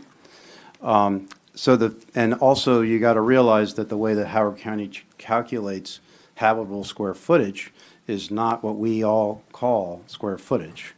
It includes the basement, it includes the garage, so therefore it is very seldom $2,500. The most typical single-family home is going to average around 4,000 square feet, and it's going to pay over a $5,000 school fee. So I think we need to really be sure we're clear on exactly what the fee we're paying. And obviously, if you're building bigger homes, and obviously Williamsburg is known for that, that fee goes up accordingly with the size of the home. So I've gone off target. Also, Delegate Pendergrass, you mentioned about why we go to 120. Well, we went to 120 because your infamous 1990 commission originally set that at 120. So there's some history here that is how this came about. So we've talked about what the grand compromise was, and I think it's important to note that this particular motion passed unanimously. I think that's really crucial, and things have, so the motion was discussed extensively, and the reason that it passed was that it addressed all the different issues of all the different people that were discussing it. There was obviously school overcrowding that people were worried about. And there was, okay, I got to sum up. So I'm going to go to the next thing. Some things about, okay, at 110, if we go to 110 it's closed, that closes 10 elementary schools that aren't closed today. Okay, so those would be, that closes 6 middle schools that aren't closed today. That's why we call it, the potential for a moratorium. Now, we're proposing, and we are in favor of this, because that would allow those projects that are in those 110 to 115 categories to move forward at the higher fee, and again, help solve some of the problem of funding. There's very few schools in the 115 to 120 category. There's only one elementary school in today's chart that's 115 to 120. The schools that are overcrowded are over 120. That's my testimony. I'm in favor of this bill. Thank you very much for your testimony. Josh Greenfeld? Wait. Wait, we have a question. I tried. Thought you were going to get away, didn't you, Mr. Irvin?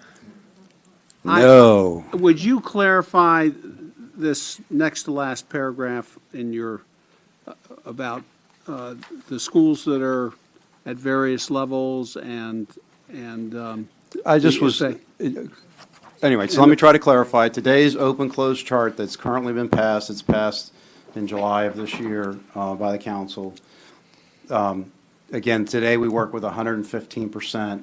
A school is closed, so therefore you cannot proceed with development if your school, when you do the school test, you have allocations, but you can't proceed if it's over 115. So this compromise lowered that to 110, from 115 to 110. So 10 additional schools in the elementary level would go from open to closed. And so that's what I'm saying. And 6 middle schools would go from open to closed. Okay. And so if you build larger houses and generate more fees, we actually should be encouraging you to build more houses, right? And I mean, I think I would also want to say that affordable housing, I'm no different than anybody else in this room, is a very important issue. We would love to participate in affordable housing as well. So all right, I think that's an important issue. We're going to have another question. Delegate Pendergrass has a question for you. Yeah, it's the history, and I will stand corrected that the bill passed in 1991. I got the year wrong by a year, but beyond that, my memory, and I don't keep tabs on all that's done at the county level on these issues at this point in time, but my memory was that it was 120%, but it got stepped back by later more refined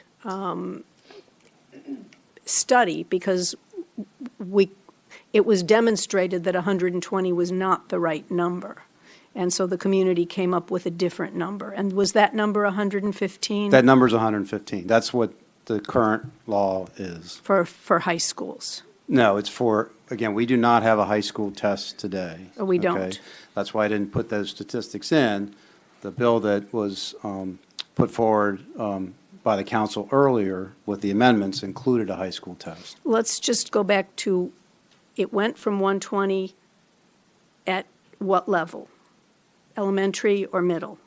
120 has been, when The we original. first had the bill, it was 120 for everything. And then again, what there was no high school happened? test. Could you clarify what happened in the next iteration? Because I think there have been maybe even 2 iterations since then. As I recall, I thought there was only one iteration. I might be wrong. And You're probably paying more attention to it than I am. especially lately, but 120 to 115 was the for, Everything. again, for elementary and Okay. middle. Okay. There's a whole logic why high schools weren't included, and I'm not going to get into that. That's fair enough. Thank you for correcting that for me. I'm glad to understand it. Thank you very You much. know, you, Oh, sorry, you just Jeff. raised the issue a minute ago, and I just want to understand. I think what you were saying was that you pass on the cost of the fees into the houses. Was that what you were saying? I would say that's not really true. Okay. I mean, Could you explain that? I'm curious about that. well, I mean, again, if you. Because I believe- thought you were talking about affordability, and so, No, it is true that fee, obviously, we have to cover that cost in terms of the real truth about increased fees and excise taxes and impact tax. The person that should suffer is the landowner, because retail doesn't go up because we pass an impact fee. Retail stays the same. So I'm the home builder. I'm the poor guy that pays the fee, and I'm the guy that gets squeezed, because land doesn't go down. So it's a very difficult thing for us in the home building industry. I don't want to sit here and moan about it, but the truth is, when you increase fees, it should lower the amount of money that somebody's going to pay for a piece of land. wouldn't that self-adjust in the market? You would think so, but, I mean, land is a precious commodity, and it's, a lot of the land that's purchased in this county is bought by national companies that have different sources of capital than, so it tends not to happen. Thank you. I have one more question. Okay, Delegate Flanagan. Are you saying that increasing the fees is not going to impact the overall cost of housing? Of course, it impacts the overall cost It of will. housing. It also could impact the profitability of a Yeah. home builder. Okay, but And- we are raising the cost of housing and the value of everybody's house and also the real estate taxes that everybody pays. Right. Right? Correct. I mean, if I want to stay in my house for the next whatever years, as the value of my house goes up, I'm going to be paying more and more taxes. That's a retirement issue, is it not? It is a retirement issue unless some, again, yes, it is. I'm not Okay, going to thank you. debate that. All right, Delegate Hill has a question as well. Really Not- quick, Keep it warm there. Appreciate your testifying, and I appreciate the written testimony. You started to say when your time ran out, the number of schools that are over 120, and I Yeah, didn't there quite catch are there. currently 6 elementary schools, if I'm doing this out of memory, that are over 120, and they're all closed today. And there's, I think there's, anyway, I think it's in the stats. Okay, well, you're up next. So Josh Greenfeld, followed by Jamie Frazier. Thank you, Delegate. You are getting my testimony. I thought you already had it, but you're getting it. This chart is the chart of the elementary school capacity that I'd like to refer to, so if you could pull it out when you get it, that would be fantastic. Josh Greenfeld, Vice President of Government Affairs with the Maryland Building Industry Association, representing home builders and developers. We are in support of this bill, which we believe is a compromise. It's not really accurate to say that we're willing to pay additional fees. We agreed to it as a compromise. My members don't like it, but in some cases the market will bear it. In some cases the market won't bear it, and we'll see how it shakes out. To Delegate Turner's point earlier that our fees are low, I would say our fees are about average. You've got to keep in mind that of the, I think there's 13 or 14 counties listed on that sheet. There's 24 counties, or 23 plus one in the state. 10, now 11, Wacomico repealed their fees, don't pay any impact fees at all. So not most, about half the counties are zero.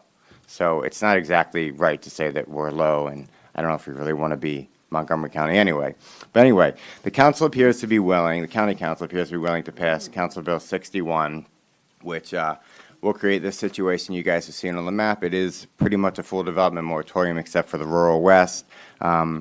What it will do is blow tens of millions of dollars a hole in the county budget, result in layoffs, budget cuts, service cuts, possibly tax increases. What it won't do is reduce overcrowding in any schools. It doesn't take a single student out of the schools. Schools remain the same as they are today. So that's a little bit unfortunate that people have been misled. But what the delegation can do is stave off this moratorium while also raising our fees, which we don't like, but that's okay, and allow the county to have the resources it needs to build the school facilities for the students that sit in the schools.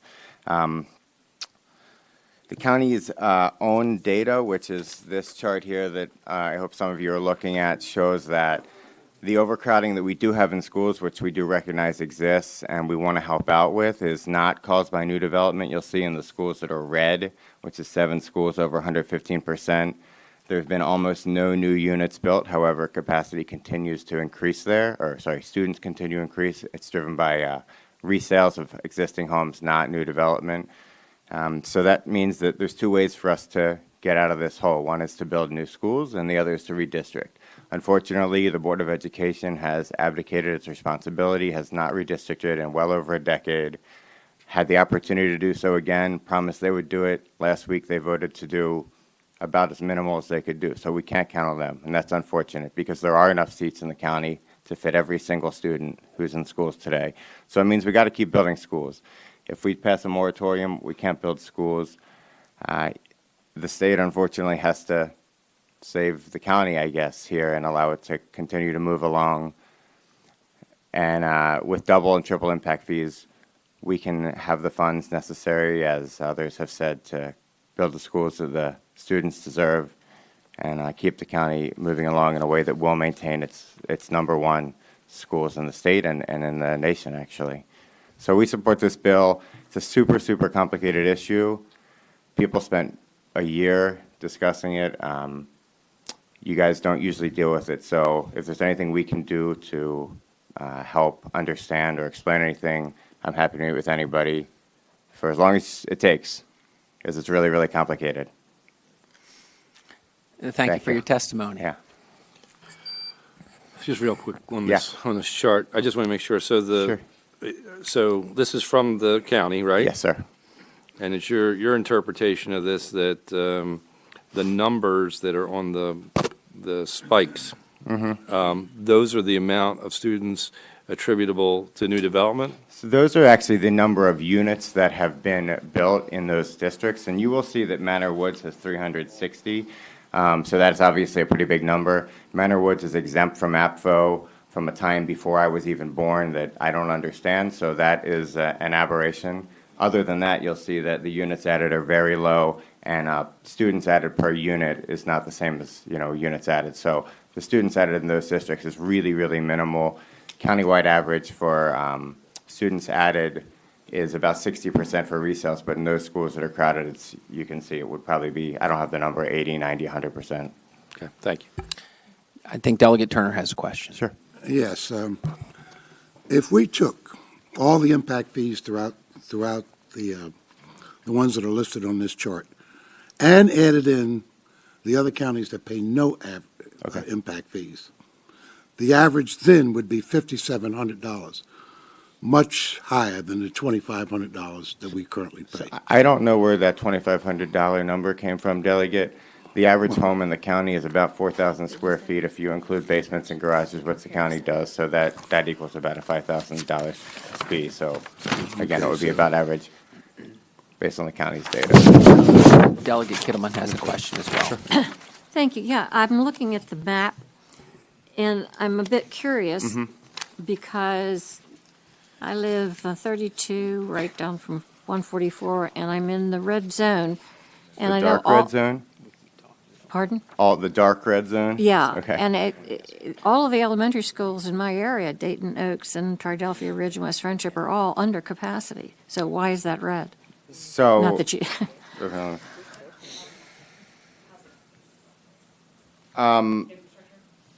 I believe this is just based on the charts as they were passed by the council, let's say a month ago, when the school capacity went down in elementary schools by 15%, I believe it was. So what is a school that has capacity today might not be, in fact, probably will not be if this bill passes. So I think that's the difference. I don't have the numbers in front of me, but that 15% does make a really big difference because the schools are on average about 100%. So when you Okay. tinker with the numbers, it's pretty close.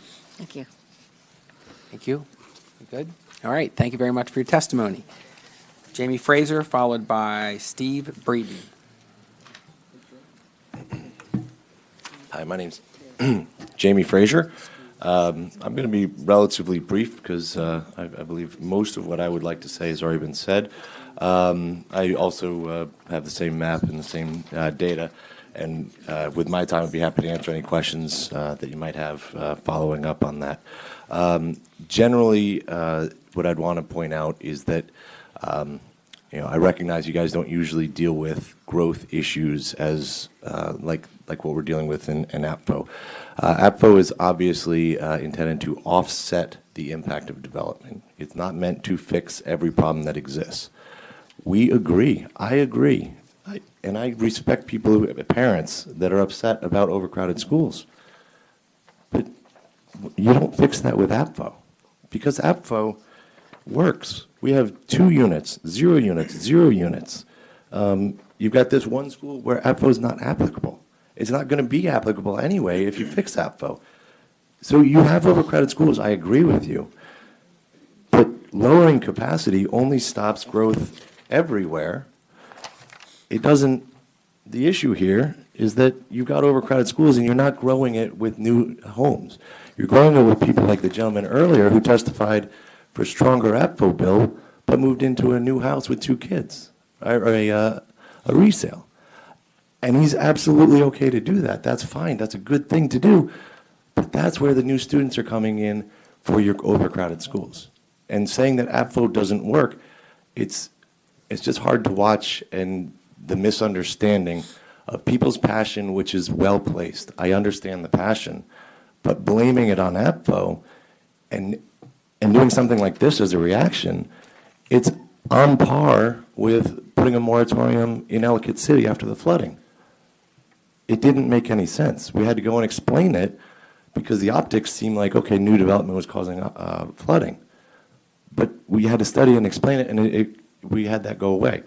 In this case, people are upset about redistricting. Understood. It's okay. I understand that.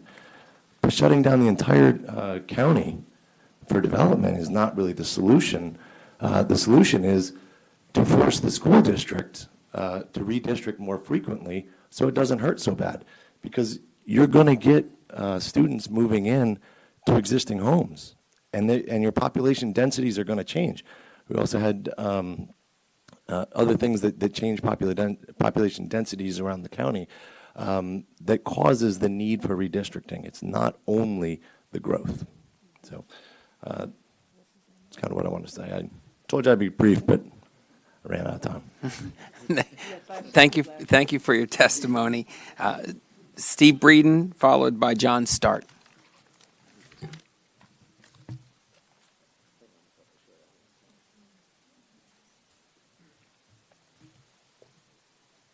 Hi, I'm going to read mine so I don't run out of time, hopefully. My name is Steve Breeden. I'm a lifelong resident of Howard County. My kids are the 9th generation here. I want to continue to encourage you to pass Howard County Bill 1218 in its current form. As a member of the 3rd Apfo Task Force, it's spent quite a bit of time and brain power on how to tweak the legislation.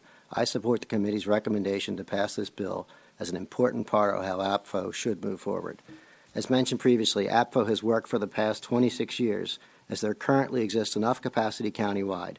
I admit, due to the tier legislation some years back, we have a couple schools not built to the best locations. The school I attended, Rockland Elementary School, is still in Ellicott City. It seemed fine to me, but for some reason it's now used as an arts center. I don't understand that. Some of the people who prefer to wear yellow shirts believe that you should not pass this legislation as they think it will allow development to occur. Does this make sense? If a developer who's responsible for only a small portion of the growth doubles or triples the fees it needs to pay to move forward, this will provide money to expand the school capacity. Isn't that what we all want? It may be fun to dump on development and create a moratorium such as what the council is likely to pass shortly, but this will not fix the problem. Until the school board stops shirking its duties and redistricts probably annually, such as was done during the first 15 years of Apfo, the schools will not be used efficiently. How long are we willing to let that continue?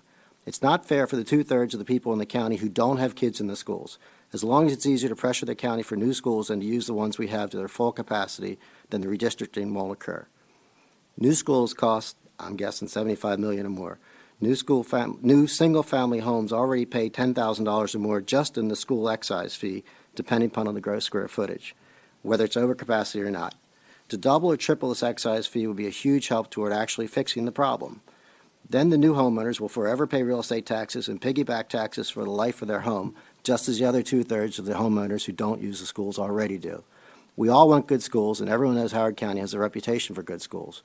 When people sell their homes, they're paid a lot more than a similar home in an area without good schools. New homes typically set the high mark for selling prices, and existing home prices rise with the new home prices. Passing this bill will help keep Howard County's reputation for good schools and benefit the whole community through higher selling prices and continued excellent schools. I made it. Thank you for your testimony. John Start, followed by David Youngman. Good evening. I'm John Start. I live in Howard County. I've been here for 30 years. I'm in support of this enabling legislation because that's all it is for you all, is to enable the Howard County to increase the fees. It's surprising to me that you're willing to wade in on an issue as thorny as APFO. I spent 23 meetings, 9 months of my life on the task force, and it was a thorny issue for me. So for you all to get involved in it in a short period of time is really appalling for me. I'm hopeful that when you all do have your work sessions, you'll have the correct information, because some of the fees that have been passed around here tonight are totally incorrect. I mean, there are no houses in Howard County that are built with a $2,500 fee because the fee is based on a gross square footage rather than on the net square footage. So I hope that you all will be diligent to get the correct information when you do have your work session. Again, we endorse this enabling legislation because it could possibly help the problem. Redistricting has become a very dirty word in Howard County, but it is necessary, and it's necessary on a fairly frequent basis in order to manage the students in the schools. We now, at this time, even with people saying that their schools are well overcrowded, we have enough seats for all the students in Howard County right now. And I can't believe that we're talking about the fact that everything is overcrowded when in fact we have plenty of seats. And if a school has 7 kindergarten classes, that just tells me that school should be redistricted. That's not appropriate for the programs in that school. So the Board of Education needs to take that responsibility seriously and be proactive in managing the student body. So, any questions? Thank you for your testimony. And again, I spent 23 meetings, 9 months of my life on that task force. And for the first 3 months, it was all education. For people to come to these meetings and testify after hysteria really blows my mind. So thank you. Thanks again for your testimony. David Youngman, followed by Judy George.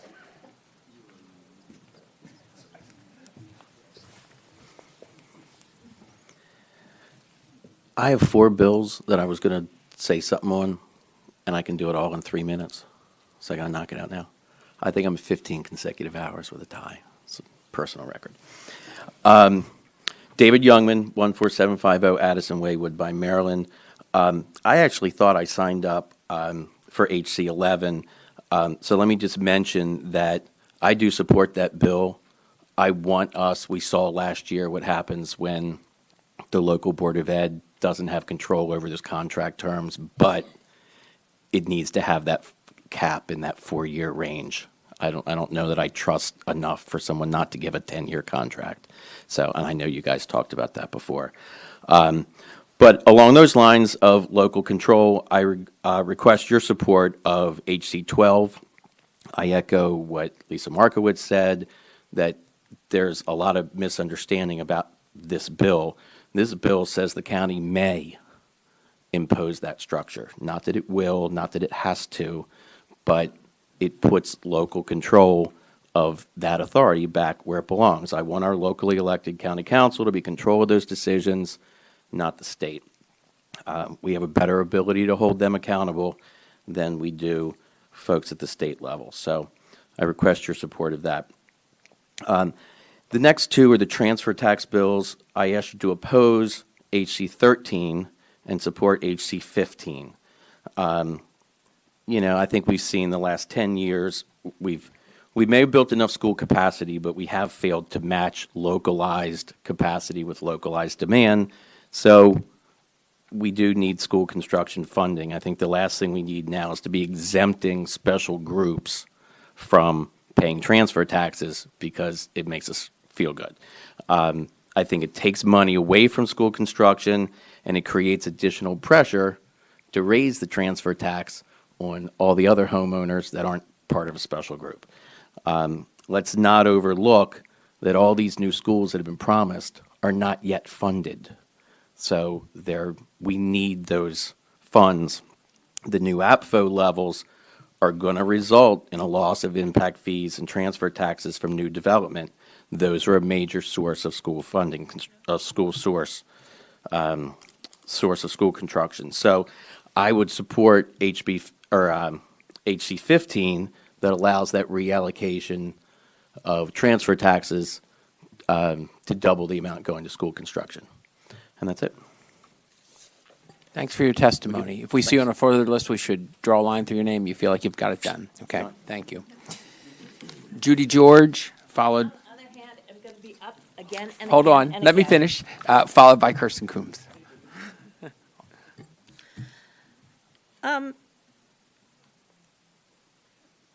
Do you see the yellow shirts? Have you been in this room when there's a ton of yellow shirts? Have you seen them? I'm asking, are you guys just like not listening?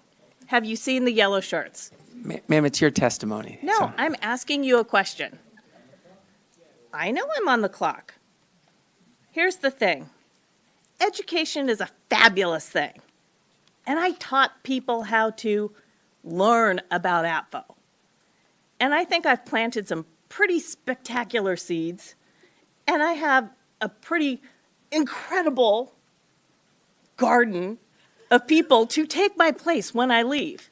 Because I have stirred up people to an unbelievable amount. I've testified numerous times about bringing on an army of angry moms and dads, and I do. And I want you to know that I don't like this bill as it's currently written. There should be no buy-up. There's no reason our kids need to be suffering in overcrowded schools. There's plenty of blame to go around. We should be looking at Apfo every 4 years. We should be looking at redistricting more often than we do. There's plenty of things that all the adults in this room need to do. There's elected and non-elected people, but you still get paid from my tax dollar, and I expect you to do what you are supposed to do, what is good for our children, what is good for our community. I don't think that allowing an unbelievably cheap rate, and if a developer is willing to pay 2 or 3 times willingly, then that rate is just not high enough. I am beyond infuriated at the way that my daughter has suffered in Howard County Public Schools because her schools are so crowded, and it's not fair. I don't care what the home builder said. I paid taxes for 10 years in this county before I even had a kid. So I've paid taxes for 20 years to have my kid in school for a couple years. I've paid enough. New people need to pay, and I don't know what some of them were doing, because I don't think we were in the same meeting, because some of their numbers just don't match. The new construction versus existing, that doesn't make sense. There's so many things that are not making sense, and I think that some of you guys need to come to my Apfo 101 class, because clearly you don't know enough about this legislation. Thank you for your testimony. Kirsten Coombs, followed by Lisa Sun. All right. Thank you. Again, I'm Kirsten Coombs, Chair of the Legislative Committee of the Board of Education of Howard County. The Board of Education of Howard County has recently taken a strong stance on the issue of changes to the Adequate Public Facilities Ordinance at the county level. More specifically, our position has been and continues to be that all new construction in Howard County needs to pass a schools test in order to halt building permits to mitigate growth where capacity utilization of a school or region is expected to reach 100%. With the yet-to-be-determined outcome of Apfo legislation at this county level, the impact of Howard County Bill 1218 school facilities surcharge rate alteration remains unclear. While the board appreciates the intent behind language within this bill to garner additional funding for school facilities, asking for money as a school reaches the 115 or 120% capacity utilization mark allows overcrowding to perpetuate without a guarantee that funding will result in additional seats prior to new houses bringing new students. It does not translate to increased capacity with the timing difference. For these reasons, the Board of Education of Howard County opposes the proposed amendments contained in Howard County Bill 1218. And regarding the discussions held earlier about meetings that may happen, the Board of Education would like to participate in any work sessions that occur, as we are often being talked about, but we would like to have a seat at the table so that our information, because our feasibility study does drive this, we should have a seat at the table so that we have the expertise and our staff can be present to answer specific questions. And on a personal note, I've been listening to some of this discussion with the home builders. I'm not sure that every home in Howard County is actually 2,500 square feet or 4,000 square feet. I live in a townhouse. So I'm pretty sure that if the $2,500 is probably an average, and the assumption that every house being built in Howard County is a mansion, is a little disconcerting, because that is not what is going on. And I would agree with someone earlier who, I think it might have been Ms. Markovitz, that referred to this idea of a moratorium. I think that's a word being used to kind of to raise the level and heighten the anxiety. I don't think that this legislation would, or not passing this legislation would cause a moratorium to occur. So thank you. If you have any other questions. Thanks for your testimony. Lisa Sun, followed by Alan Dyer.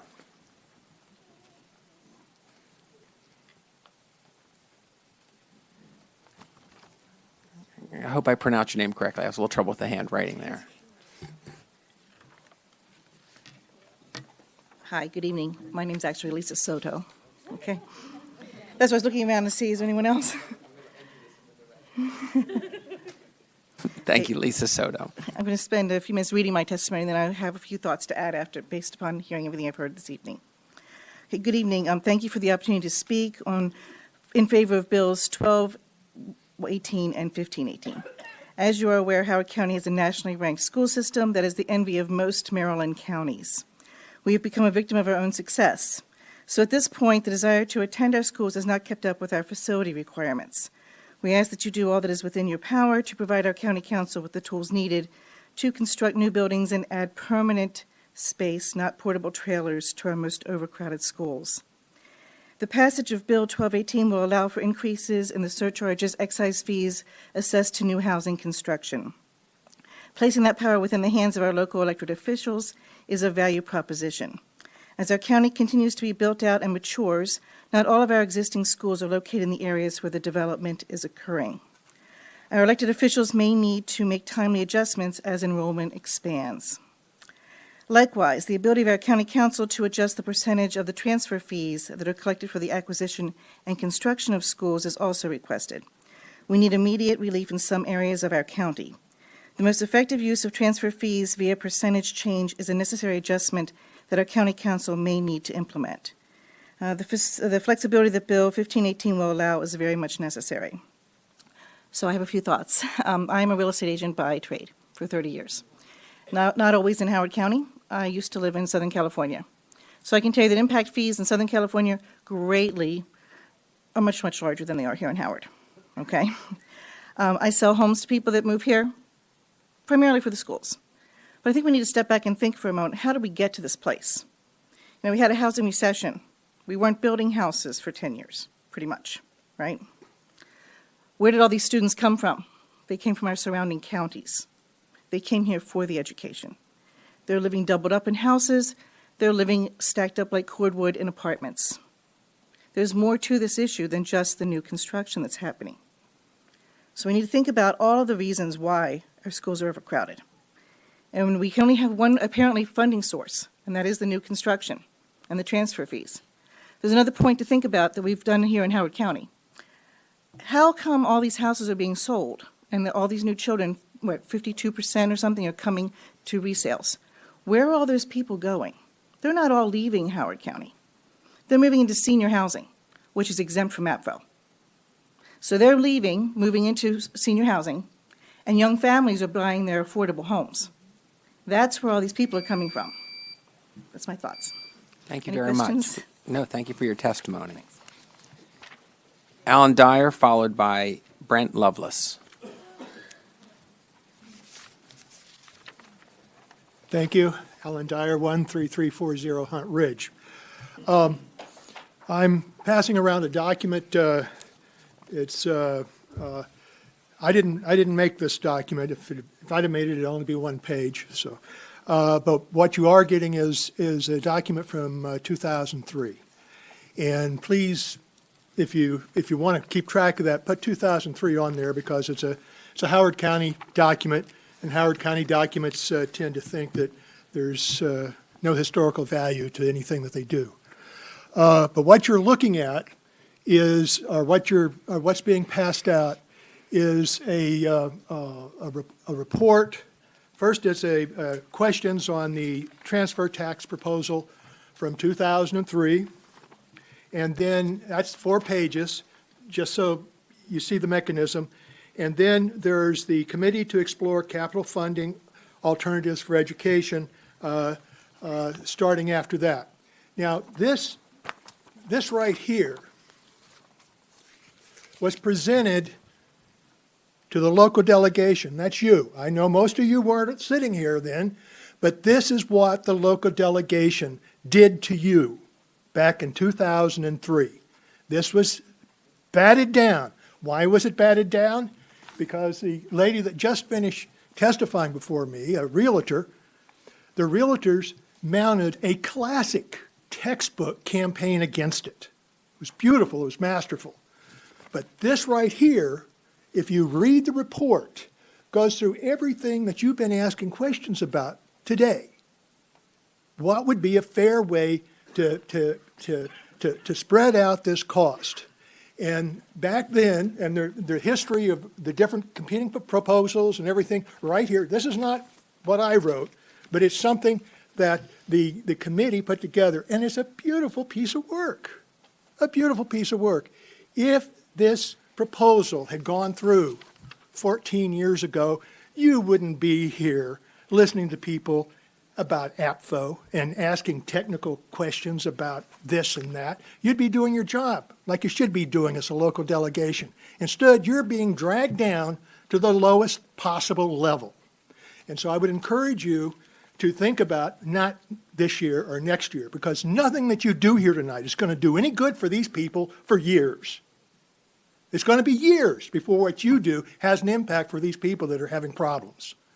Think about what problems or what capabilities you're going to pass on to your committee, your delegation, your representatives 14 years from now. Don't make them sit here where you are. Thank you. Thank you for your testimony. Brent Lovelace, followed by Cynthia Fikes.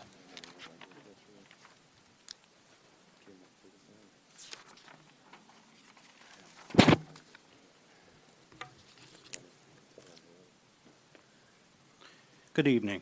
My name's Brent Lovelace. I'm a multi-generational resident of Howard County, even distantly related to one of the developers in the room here. I'm an engineer looking for a solution to a problem by modifying a process rather than looking at incremental improvements and compromises. The concept of enabling or creating situations where inadequate resources for education are exasperated in exchange for inequitable financial reimbursement is something that should not be endorsed or furthered. The concept of modifying the school excise tax with this bill to a rate that accurately and fairly reflects the Howard County school system's ability to provide permanent, appropriate, and adequate capital improvements applied accurately is something that should be of your highest consideration. The need is justified as redistricting, efficiency gains, and capital improvement projects still leave the school system operating indefinitely with temporary facilities and localized capacity issues to accommodate enrollment growth at rates higher than the ability to deliver the infrastructure. The excise fee structure in Howard County proposed via square footage multipliers or by other means cannot exceed the actual cost of the capital infrastructure impacts without a legal challenge as a taking. At best, the maximum amount that you could enable as the state would be the fair cost, which is currently assessed at, as you noted, at levels much lower than other jurisdictions. Many of you legislate in adjacent counties, and you're aware of their ability to collect these and the impacts and the benefits of these items. The acceptance of these multipliers, I'm going to skip over this and just go, we have a clear indication that these are acceptable fees within the development community, and definitely we can implement much higher rates. The state delegation should take this opportunity to enable the excise tax structure that is based off actual capital infrastructure costs, provided by independent analysis to provide the ability for adequate public infrastructure for truly sustainable growth. While market rates fluctuate, the Howard County school system has provided you estimates of capital costs which you can take into consideration on a per-seat basis. I'm going to wrap up with one thing. I was on the task force as well, and I'm the sole dissenting vote on the bill that you have here on the unanimous consideration. I dissented because you did not have financial backing or analysis of what the effects would be. Any questions? Thank you for your testimony. Thank you. Cynthia Fikes, followed by Lisa Kim.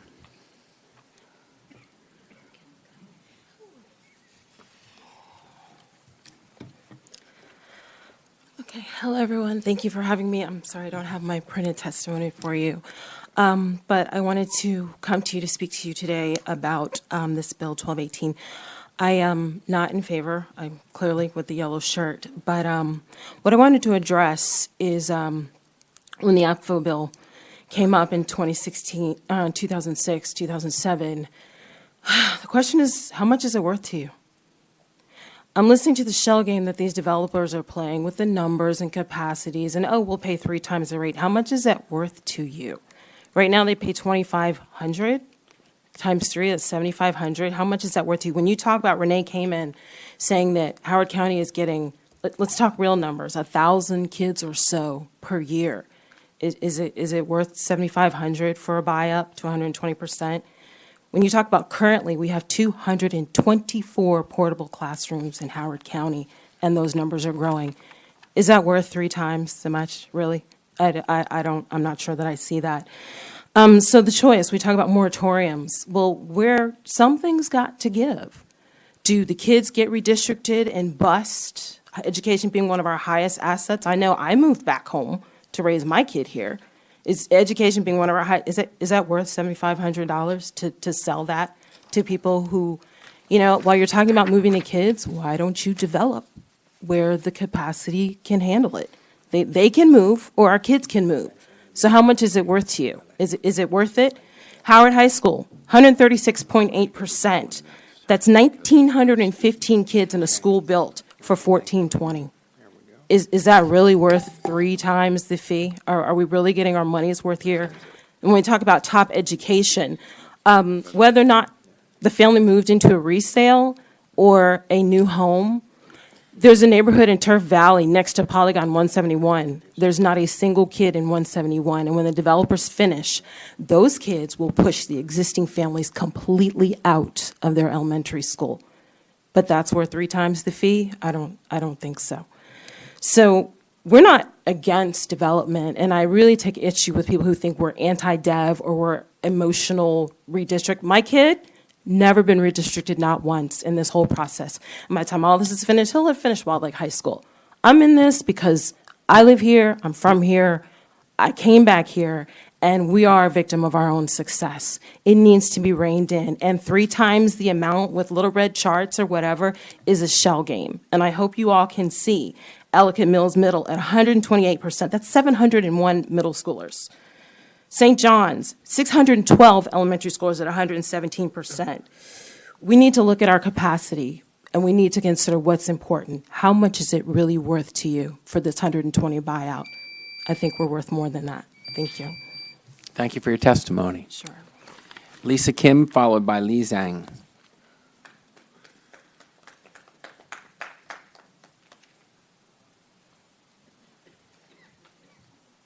Good evening to you again. I'm going to be short and sweet again. I agree with Mr. Dyer over here. There's a lot of information that you guys don't have that you need. I will say that I do support giving the local government back control of an issue that has been out of their hands now for a while as far as 1218 goes. I have testimony here for you. I have a chart in the back that you might find a little bit useful. So we're talking about these fees that people are paying, and we're talking about comparing to other jurisdictions.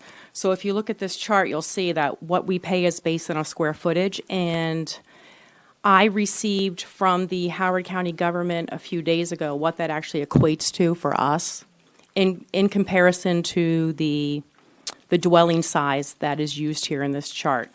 So as compared for a very similar comparable dwelling, it says here, for purposes of comparing Howard County to other jurisdictions, when we do the calculation using the average square footage of a dwelling unit in Howard County, the fee equates to just under $5,000. So that's a real number that came from Howard County government. So you can see where we square up. I will say, though, that there are other factors involved.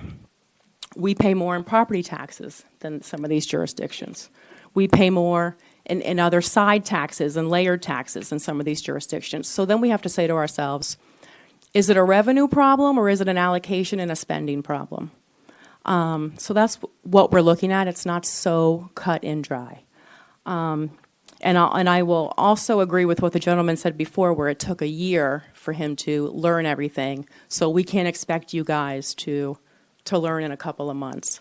I would also agree with Lisa Markovitz that I don't think that you're going to have the information you need from us here in Howard County as far as the Apfo bill goes for you guys to put any type of numbers in this bill. So I would say if you could craft it in a way that it could stand alone, that would be great. Thank you very much. Thank you for your testimony. Thank you. Lee Zhang. Hello, good evening. My name is Lee Zhang, a resident of Attica City. Thank you for the opportunity to testify here. I'm not in a yellow shirt.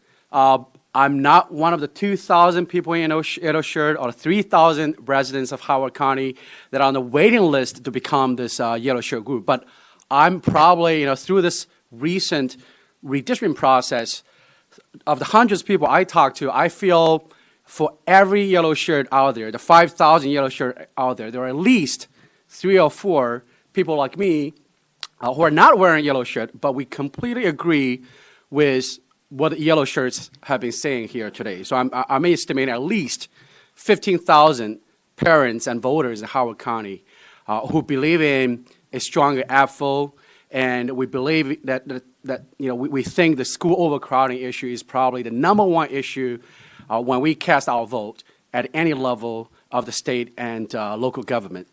So let me tell you what I think I'm speaking actually for that group, large group of parents, what we like about this bill and what we don't like about this bill. What we like it is that it talk about giving local government authority to look at surcharges and increase in surcharges for new development. But then you've seen the numbers from many other previous persons who have already testified, just doubled or even tripled development surcharges is still way below the market rate of adding a new seat to our school. And some of you asked the question of what that 120% means.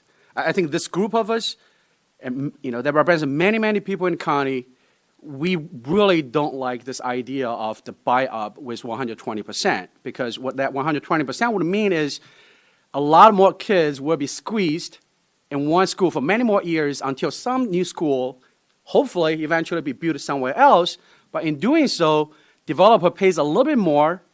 Then in turn, the county has to actually subsidize development a lot more than what they're paying. So I'm not sure how it's helping the revenue. And then so many other kids have to leave their schools, leave their friends in order to go to that new school so the developers can squeeze one more kid to the school right here. We understand redistricting. When a new school opens, we need to do localized redistricting, but we really don't like the idea that developers is doing something that hurts the county revenue, that actually cause comprehensive, large-scale redistricting that really disrupt a lot of communities across the county. I think I'm speaking for that group who is not wearing a yellow shirt, but we're completely with them. Thank you for listening, and have a great evening. Thank you very much for your testimony. That concludes testimony on House Bill 12. We're going to move to House Bill 18.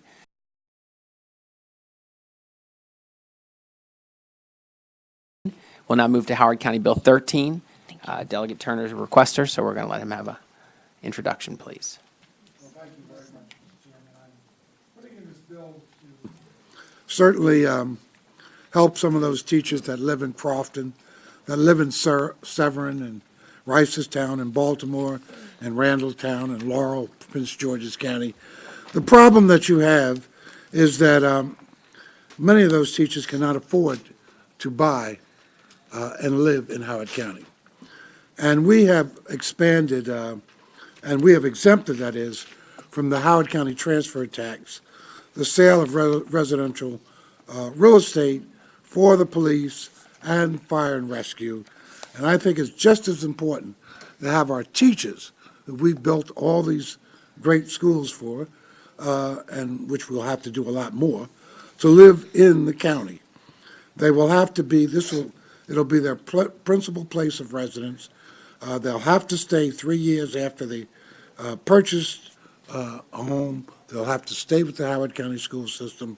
But I think it's very important that these teachers who spend much of their day and much of their time with our young people also live and participate and enjoy the community that they live in.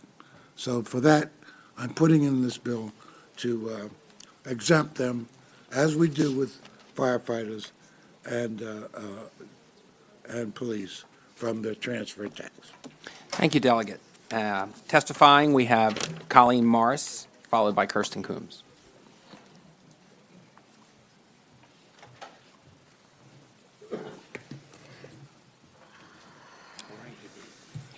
Good evening. My name is Colleen Morris, and I have the privilege of representing the best educators in the state as president of the Howard County Education Association. The association supports local legislation to exempt the transfer tax on educators who live in Howard County. This exemption would match the tax relief already provided to fire and rescue and law enforcement, as Delegate Turner pointed out, who live and work in the county. HCA represents almost 6,000 educators and school employees who work in our county's public schools, including roughly 2,000 who live in the county. We appreciate that the sponsor understands the obvious benefits of having educators in the same community that they work. This exemption would be especially beneficial for our younger employees and those on the lower end of the salary scale. As such, we propose amendments throughout the bill to expand the definition from teachers, limited to certificated employees, to educators. That would be all inclusive of classifications of certificated and non-certificated employees alike. Maryland is facing a significant shortage of teachers and other educators, and nearly half of all teachers leave the profession within their first 5 years on the job. This combination of recruitment and retention challenges require efforts at the state and local levels to improve working conditions and economic conditions for educators to join and stay in the profession. A combination of improvements on salary, class size, caseload, and relief on living and education expenses are strong steps to address these challenges. Creating opportunities for more educators to live in the community where they work will create even stronger bonds for our educators, students, schools, and their collective communities. HCA urges support with amendments to apply this exemption to help all educators working and living in Howard County. Thank you. Thank you very much for your testimony. Yep. Questions? Kirsten Coombs. I know, shoot. Good evening again. My name is Kirsten Coombs, Chair of the Legislative Committee.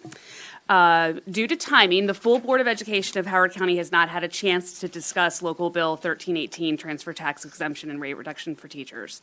We do, however, want to take this opportunity to thank the delegation for considering legislation to extend tax exemptions to teachers in the Howard County public school system. Recognizing the value of a teacher's service among firefighters and law enforcement officers could undoubtedly impact recruitment and retention. Moreover, incentivizing teachers to live in the county they serve can go a long way in instilling a solid educational foundation in our community. The board will take up the bill at its next opportunity. We look forward to working with the delegation on this matter. And I would add that in our legislative committee meeting, we did raise a couple of concerns that I hear Ms. Morris raise, as well, as far as maybe amending the legislation for some more nuanced definitions so that it could be applied more widely. Thank you for your testimony. Thank you for your testimony. That concludes testimony on Howard County Bill 14. We will now move to Howard County Bill 15. The requester of this bill and current sponsor is Delegate Flanagan, and so if he'd like to give us a brief introduction.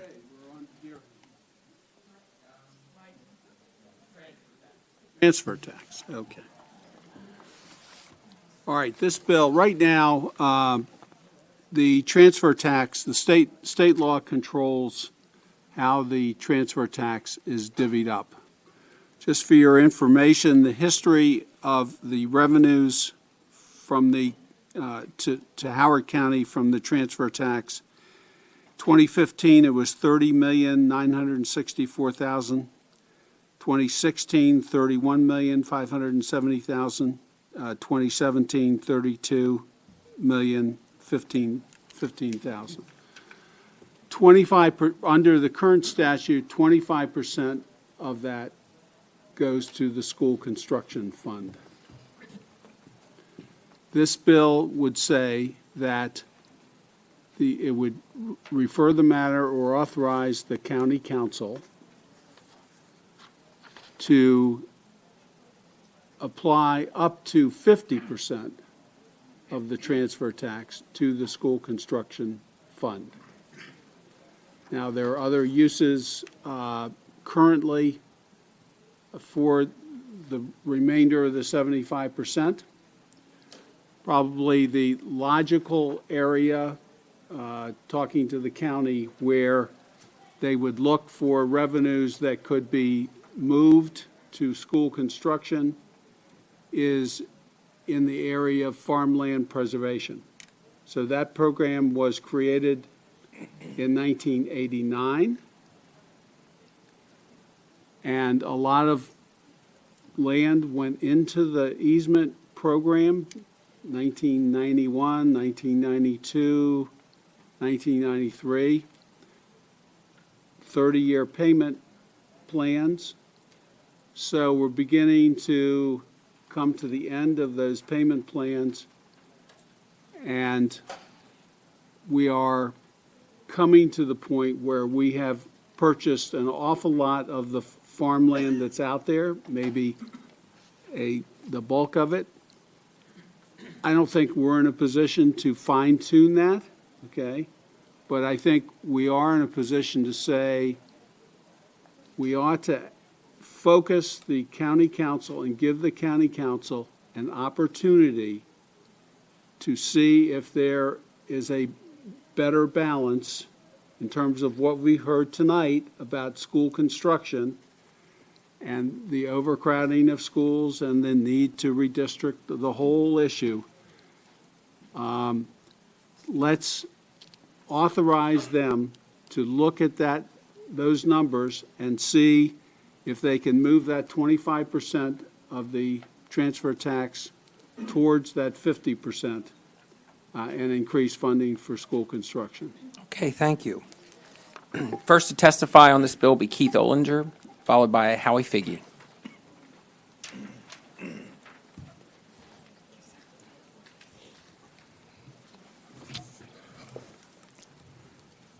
Good evening. My name is Keith Ollinger, and I'm a farmer in western Howard County. I have listed on the testimony that's coming around the various boards and commission that I serve on. And I'm speaking tonight, however, as a private citizen.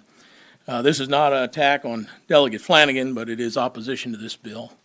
We have made great strides in Howard County agriculture in recent years. We've worked with every level of government and various agencies to strengthen the community, from feeding the hungry through the Lisbon Horse Parade to educating our neighbors through local farm academy programs and ensuring our own species' continued survival by educating our next generation of agriculturalists and bringing agricultural sciences back to the public school system.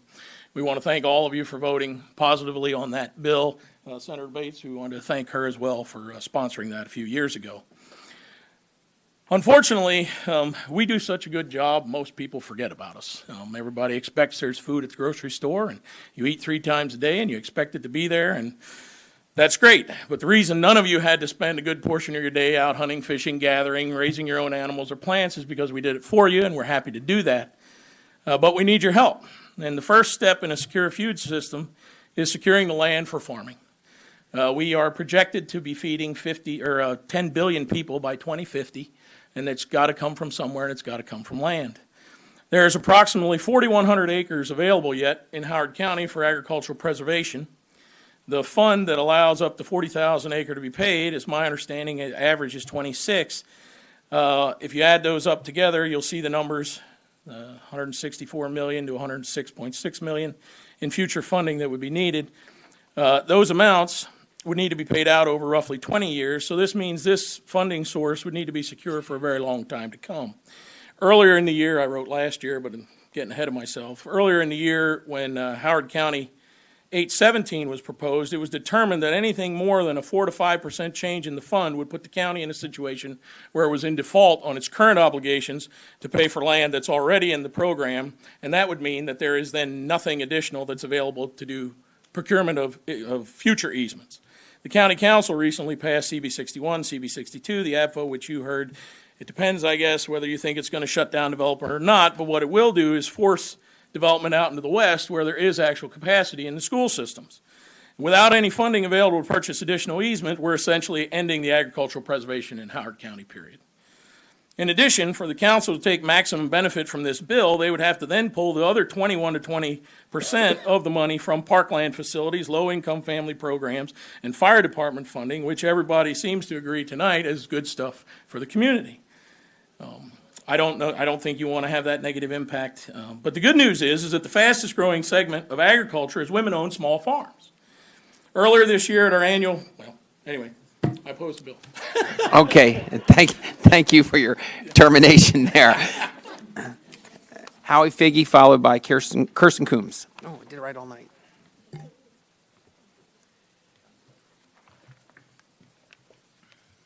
Good evening, delegation. It's been a long day for you guys too, I'm sure. But, I'm Howie Figge. I'm president of Howard County Farm Bureau. I'm also on the Ag Preservation Board as a member, and I work with the FSA office. That's the Howard Montgomery office. So I'm connected to agriculture as well as my farm at home.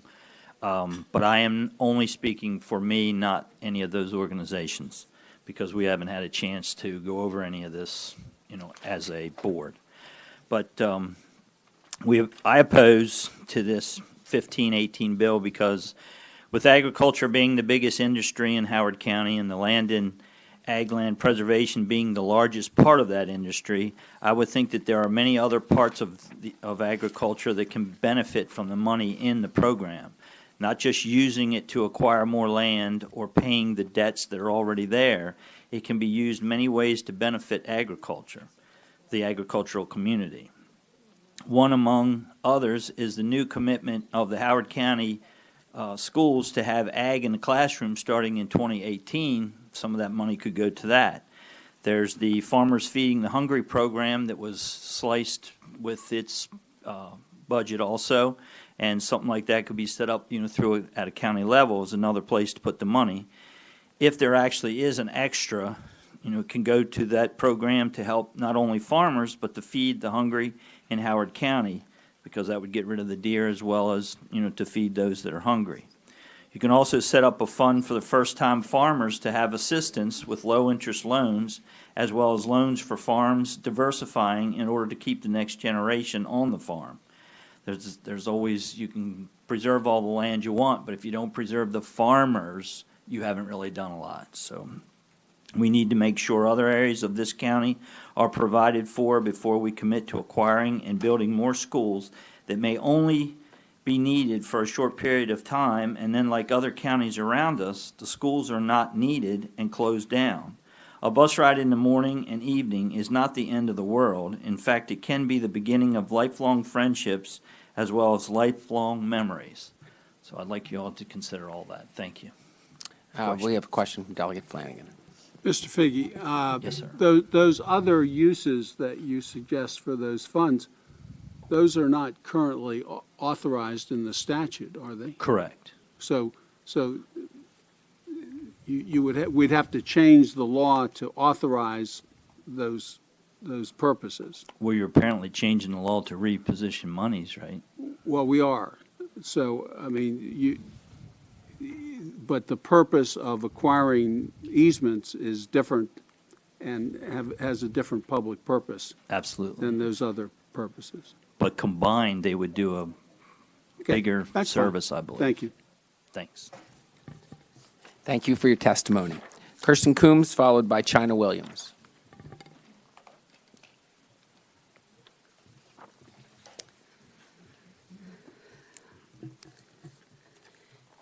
The Board of Education of Howard County wishes to support Howard County Bill 1518, School Site Acquisition and Construction Fund.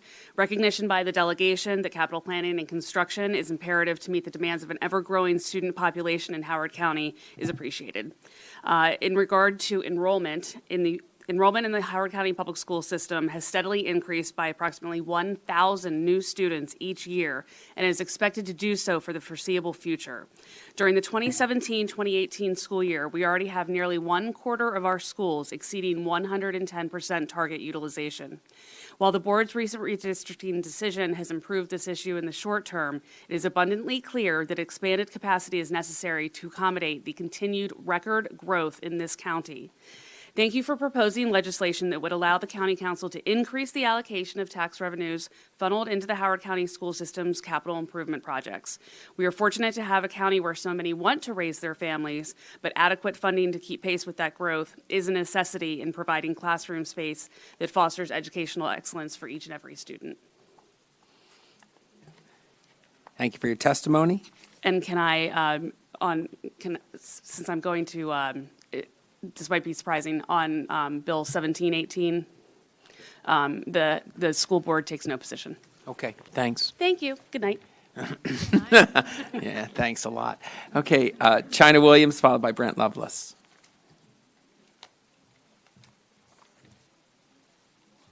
Hi. My name is China Williams, and I'm going to say a few quick things about 1218. I'd like to request that you scale back that bill so that it gives the county council the ability to adjust fees, but let the details get hammered out at the county level. We obviously have a lot to say about Apfo, and we could argue about it all night long. Regarding 1518, I appreciate Delegate Flanagan's proposal to allow the county to increase percentage of funding to school construction. The county is growing quickly, and our student population has outpaced our capacity. I also appreciate your desire to protect the Agricultural Preserve Program. I live in District 5, where all residents understand that farming needs to be protected, and that farming protects us from overdevelopment. I request, however, that the county be given more independence to use the transfer tax funds to meet the highest priorities. Presently, the bill hamstrings spending and prevents the county from addressing immediate needs in a timely fashion. If the state wants to enable good governance, then please amend the proposal to require a priority scoring system so that we have the flexibility to allocate accordingly. A priority scoring system will allow the county to focus funds where they're needed most at the time. It can ensure transparency and accountability so that we know why funding is provided in certain areas. And a scoring system provides a tracking method to ensure that resources are evenly distributed. And it's yet another tool for future planning, which is greatly needed in this ever-growing county. Thanks for your attention. If you hold on a second, we have one delegate that has a Yes. question. Delegate Pendergrass would like to ask you So, one. would you think that before we gave the county council direction to do something or change something, that we might wait for the county council to ask us for that authority? Does that seem like it's a logical thing to do? Regarding the suggestion for priority scoring? Most things. I mean, we're talking about giving them authority for this and authority Yeah. for that, and generally speaking, it's my memory that when the council wanted authority to do something and I was on the council, we asked for it. This doesn't seem to be coming from the council. It's not my request, or this bill. I'm sorry, I'm The confused. bill, I mean, the request in general to do these things. Yeah, it's not coming from the council, you're saying. Yeah. It's not. Mhm. It should be, right? I would mean, think. sounds good to me. Well, that's what I was asking, yeah. Yeah, I like it. Sounds good to me, too. I agree. Thanks. Sounds like you guys should have a Yeah, I think we've drink we've afterwards settled or it then. Anything Thank you. else? Thank you for your testimony. Brent Lovelace, followed by Judy George.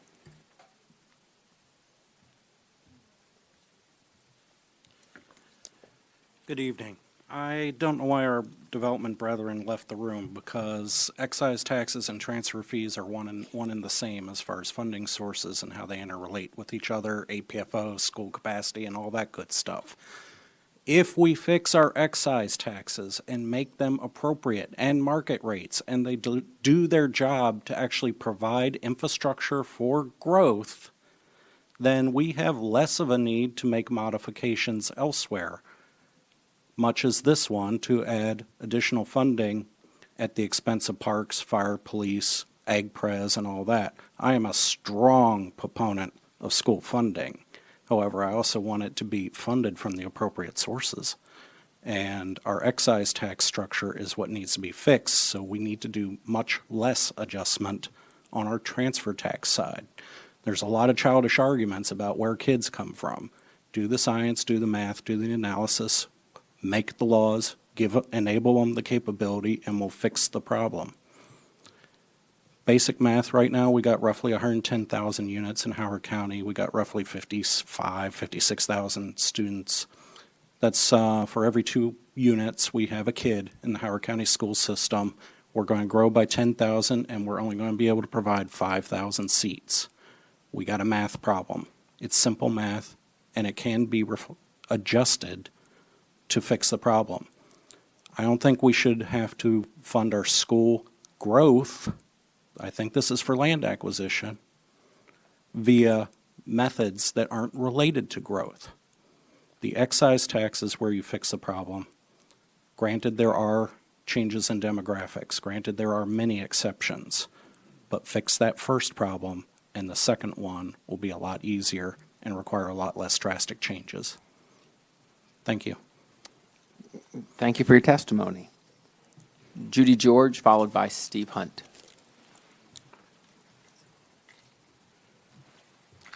I hate it when I have to come after Brent because he always says all the good stuff. So I just want to say that I am in favor of certain parts of this bill, but there are certain parts that I don't like.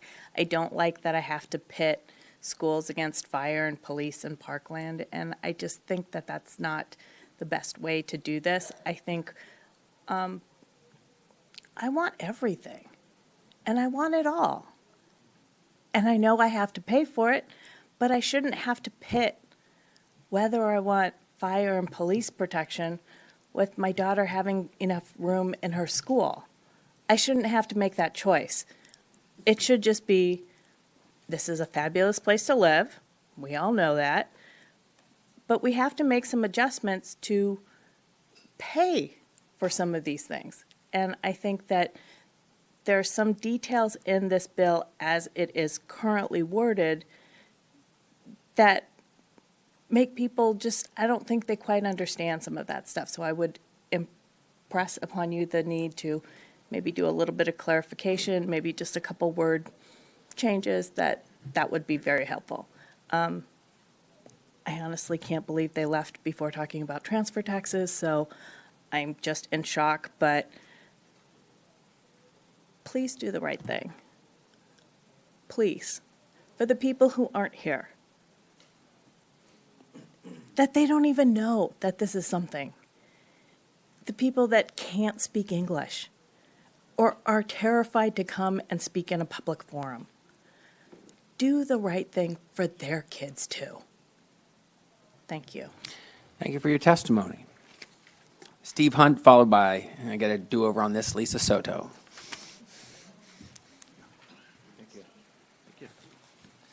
I guess. Okay, still. Good evening, members of the state delegation. My name is Steve Hunt, and I live at 9630 Park Avenue in Laurel. And I'm here to provide testimony pertaining to proposed legislation 1518. I would first like to thank Delegate Flanagan for putting forth this proposal. As a member of the Spending Affordability Advisory Committee for the past 3 years, I, along with my colleagues, have supported the idea of giving our county government more flexibility with respect to the management of the transfer tax, including funds generated and the allocation formula. This proposal, I believe, is a step in the right direction, and I appreciate the fact that it is being considered. That said, I cannot fully support 1518 as currently proposed. While I appreciate the desire to move more funding into school capital projects, this proposal, if passed, would put the county in a position of having to decide which category under the tax receives less funding through a reduced allocation amount.